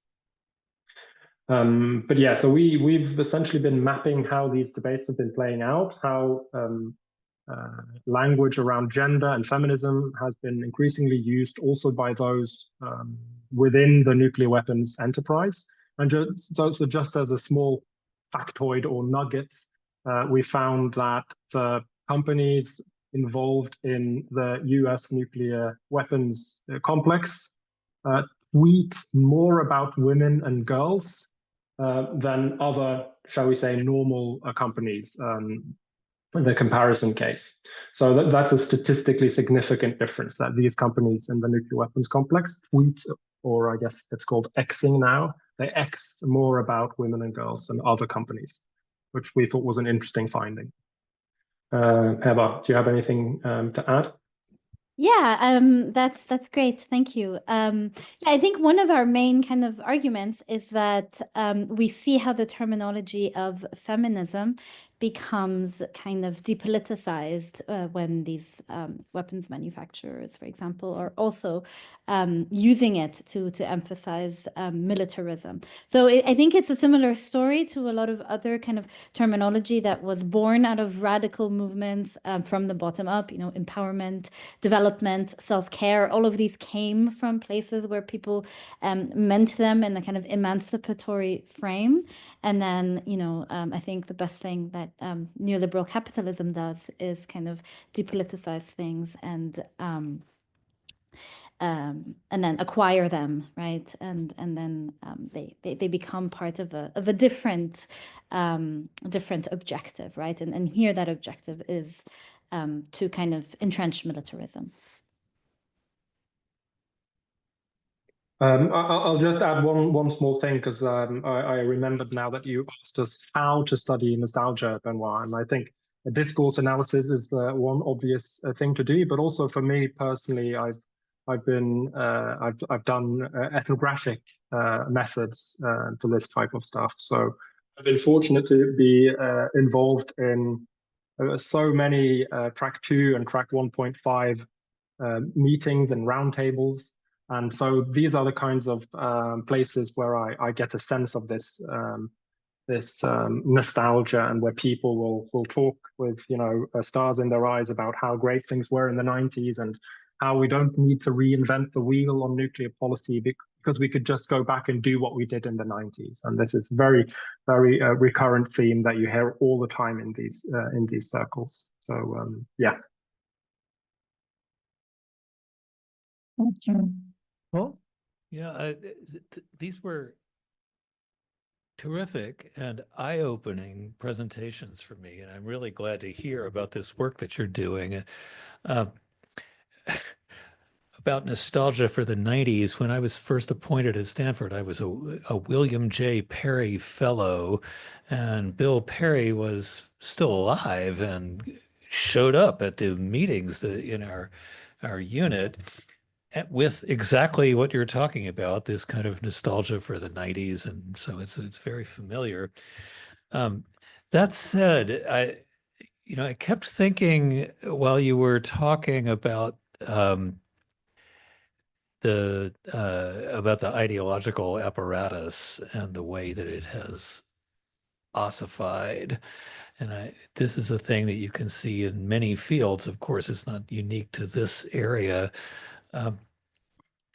I often think about a now very old book by Piven and Cloward called Poor People's Movements, where they describe what happens when they were writing mainly about the 50s and 60s and moments where there were riots that just expressed this kind of inchoate rage of poor people about their conditions that gradually then became organized into multiple social movement groups like the Black Panthers and so on, which then later became drawn into the political apparatus as legitimate actors, and to many people's minds betrayed their original goals by being drawn in, because they were then required to compromise and to negotiate and to adopt a language that was not the one that they originally wanted to use. And I mean, that's a phenomenon we see everywhere. I was thinking also about the climate negotiations and the phenomena we've seen in the last few years of the fossil fuel companies gradually really beginning to exert a grip on those negotiations, and very much like the nuclear weapons situation, saying, oh no, we're always going to need fossil fuels. It's like, we can't get rid of nuclear weapons. We must have them. So, I'm really encouraged to hear your ways of bringing out some of what could be regarded as more fringe elements of the nuclear weapons debates and try to rehabilitate them and create a space for them to be heard again. But I'm also just kind of constantly pessimistic about the prospects for things like that, because this phenomenon of energetic protest and expansion of alternative futures that people engage in at the beginning of a situation like nuclear weapons or climate change, gradually becoming compressed into a kind of mainstream view of how things must go. It's such a powerful, I don't know if it's a force, but it's a tendency that seems to recur again and again. So anyway, I'm really looking forward to reading your work and being inspired by that and taking that back to my completely ossified unit that expresses so much of what you were just describing and trying to open things up a bit more there. So thank you for those. Fabulous. Heba, Kjølv, do you want to kind of engage with that? Thanks very much for the comments. There weren't really any specific questions, but I'm very grateful for the comments and for the kind words. And do you have anything to add, Heba? No, nothing. Again, thank you so much. If you don't mind me, I'll just jump into that by saying, when we started the conversation about the need for independent scholarship, and here I'm echoing your point on pessimism and on the fact that change might not happen and all that.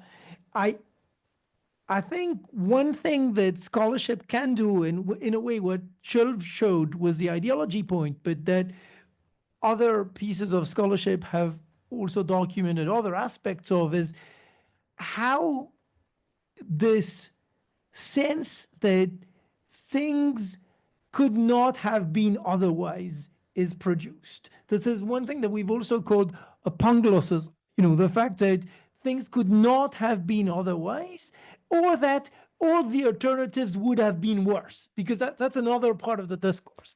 And I think that's one thing that scholarship can do. It's not about claiming that, change is easy or change is desirable. It's simply about how particular sociopolitical practices make change look more difficult than it could be by creating the illusion that there is no alternative. And so that's a gesture that scholarship can make, regardless of whether we want change or not, simply enabling people to possibly understand those dynamics and therefore have a choice. And so we wrote also several pieces on this, one with Sanne Verschuren, and I'm thinking about also a particular recent one called The Tragedy Trap that I co-authored with Neil Rennick, showing how in the nuclear weapons realm, but not only, foreseeable and avoidable harm is retrospectively re-narrated as unavoidable and unforeseeable. So those are ways of not just producing the illusion of inevitability, but the impossibility of accountability. And so I think it's just here an opening, since you say, I want to bring it back to my institution and see what we can do differently. I think one thing that we can do that builds on what Kjølv and Heba have argued and builds on that is simply document how illusions of inevitability and impossibility of accountability get produced and how to dislodge and challenge those. That's just an angle.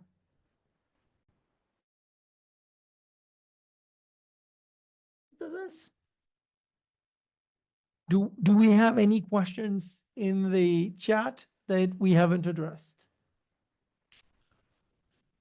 References. Okay. Then we are like 2 minutes early, and so I will just get to the final session and I guess give the floor myself for one final time.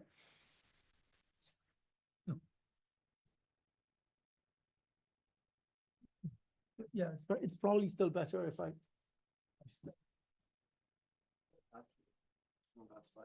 No? Okay. Sure.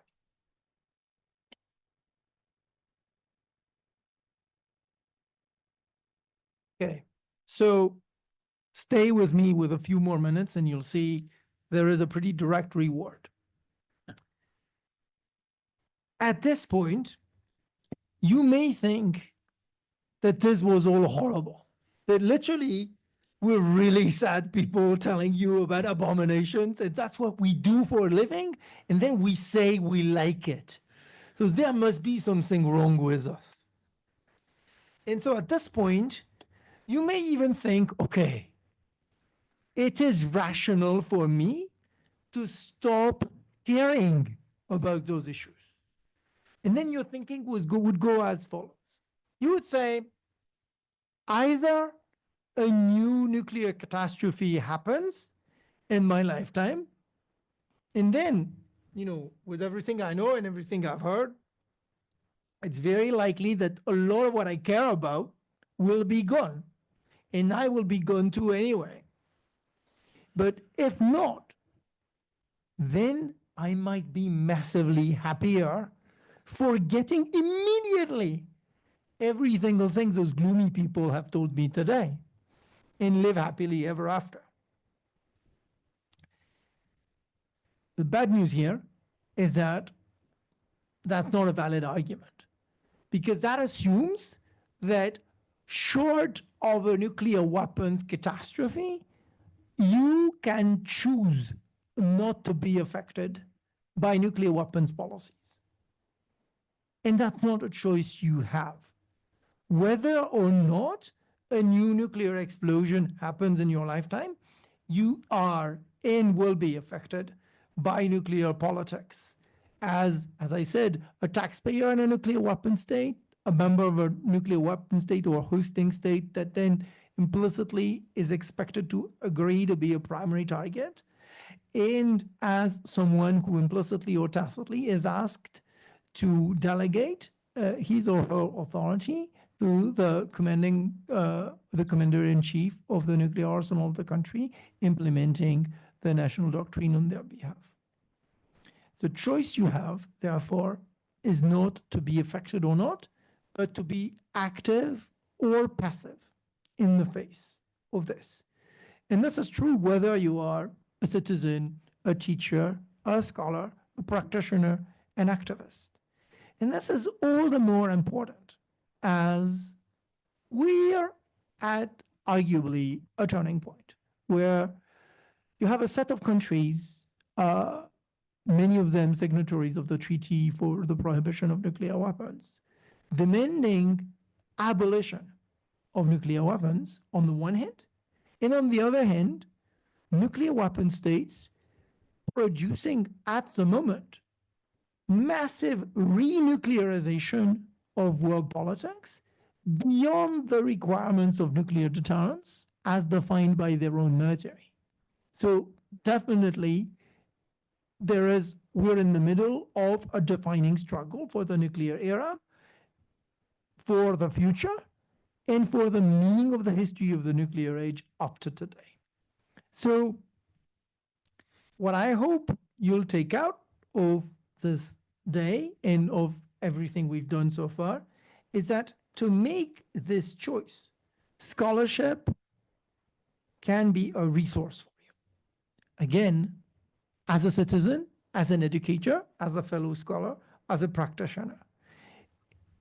And as we have tried to show, this resource becomes meaningful also because it enables you to distinguish between, on the one hand, pro or anti-nuclear weapons PR, which is defined by funding carrying conflicts of interest, by the naturalizing of the categories of official discourse or of disarmament activists, by mistakes such as we will take evidence of intent as evidence of effect.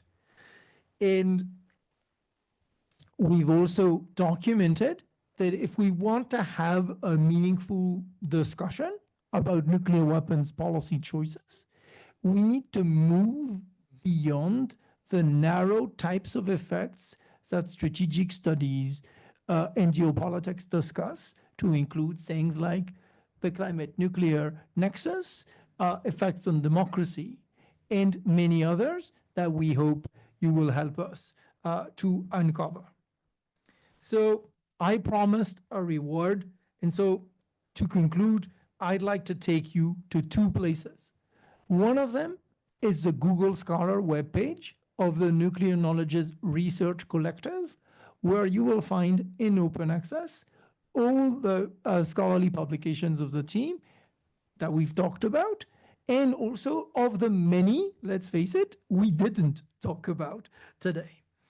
And the second place I would like to take you to is the website of the team. Would, you know, if you type nuclear knowledges, you have a version of the website in French and a version in English, because you will find a new set of resources that we will be putting out today or later in the week. And I will just, to finish, describe those resources. First, primary sources in language other than English. We're in France, let's start local. So we have the letter. So, no, let me narrate this differently. Kjølv told you about the Four Horsemen Initiative, Schulz, Perry, Kissinger, Nunn, in the 2000s. This initiative led to what we then called gangs of four in different nuclear weapon states. There was also a gang of four in France. It was Général Bernard Norlin, Hervé Morin, Alain Juppé, and Michel Rocard. The letter we found is a letter from Jacques Chirac explaining to his friend and political opponent Michel Rocard why he was tempted but would not join that and would not sign that op-ed, and why ultimately Alain Juppé ended up signing it but never spoke about it again. So that's the document that we uncovered, and it goes alongside a very long interview I conducted with five-star General Bernard Norlin, who was one of the signatories of that op-ed, about the history of that text, but also about nuclear politics at that time, because General Norlin used to be the chief of the military cabinet of two prime ministers, Michel Rocard and Jacques Chirac. You will find the video of the interview with General Norlin, the transcript in French. And for those of you who think, yeah, but I can't read French, we also actually have an English translation of the transcript of the interview. We hope you'll find that useful. And then, before I go along about the other resources, I want to give Thomas a few minutes to describe a document that comes out of his research, which is about the military view of why Sweden needs nuclear weapons. It's from 1956. And similarly, you know, we can make it available to you thanks to Thomas and thanks to the commentary he wrote about that document. Thomas? Yes, thank you. Well, I think I'm going to be brief in the sense that the document and the commentary are available online now. Is it true? Yeah. So that's essentially the document I think is very interesting because it's the first document. It documents the first time that the Swedish representatives, a bunch of MPs from the Swedish Parliament, were briefed by the military on the rationale for acquiring nuclear weapon in Sweden.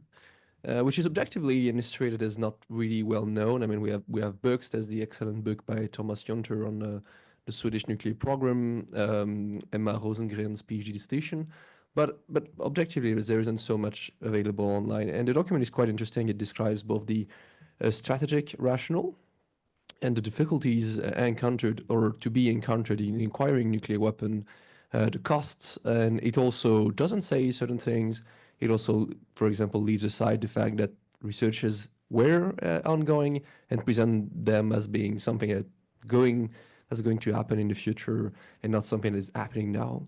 It also discusses an interesting and somewhat funny hypothesis that was pursued to an extent by the Swedish leadership, which was the idea of buying nuclear weapon from the United States, which is described as not being legal, unfortunately for them. But fortunately for, the world, and the possibility of buying also the fissile material from the United States. It's quite a complete document. I mean, the briefing was over 2 days, and it led to pretty much nothing, in the sense that this commission that was specially gathered to discuss the future of Swedish nuclear policy did not decide on anything regarding nuclear weapon, and the debate went public for the next 2 years, and then the decision was taken not to pursue nuclear weapon. So I think it's a document that is quite interesting in the sense that it's a document that is directly relevant for democratic politics and their relation to nuclear weapon, but also I think provides an interesting perspective on the use and the imagined uses of nuclear weapon, because Sweden has a rather original perspective on what to do with those weapons, being directly linked to having a direct border with Russia. So I think it's the Soviet Union, sorry. So I think it's an interesting document that is also interesting to read, maybe in parallel with Kjølv's very recent article on the Norwegian perspective on nuclear weapon. Thank you. So this is essentially a beginning of, again, a collection of primary sources that we're going to put up. So, stay tuned for more. And similarly, if you have documents that you would want to publish and you would not know where to, you can reach out to me and we can discuss whether they would fit. In terms of the other documentation that is now available to you, all the visuals I've used on proliferation are now available on the website in French as well as in English, up to date 2025 and directly usable as PowerPoint slides. You have some visuals about our survey results, but again, some of them will be published soon. But in general, if you're interested in particular survey results, you can reach out to me and we may be able to share some of them. I just want to elevate one thing that Heba said, and that might have sounded intriguing to you, which he said, we found that across countries, over 40% of European respondents think Iran has nuclear weapons. And that's exactly correct. When we surveyed respondents in 9 countries in October of 2019, in all of those 9 countries, and we asked them the question, which countries possess nuclear weapons now, and we gave them a list, over 40% of respondents ticked Iran. And the thing is, when we replicated that question in 2024, the number is even higher. On top of that, I want to finish by letting you know, mostly if you're an educator or if you thought my presentation was way too long and you were only interested in the argument about luck, that we've produced 15 minutes videos about how to define research and evidence cases of luck with the empirics that I didn't give today. There is a video in English, a video in French, and a conversation with Professors William Walker and Champa Biswas, who didn't use the concept of luck previously, and essentially discuss what this category could bring to them from their specific intellectual traditions. I just want to, at this point, tell you that, regardless of the mood of the day in 2025, I think it's a particular privilege and a particular joy to be able to produce valid knowledge on an existential challenge to humanity. And the really talented scholars I've had the privilege of being surrounded with for the last 6 years shows that we can do it. So let's do it. Thank you.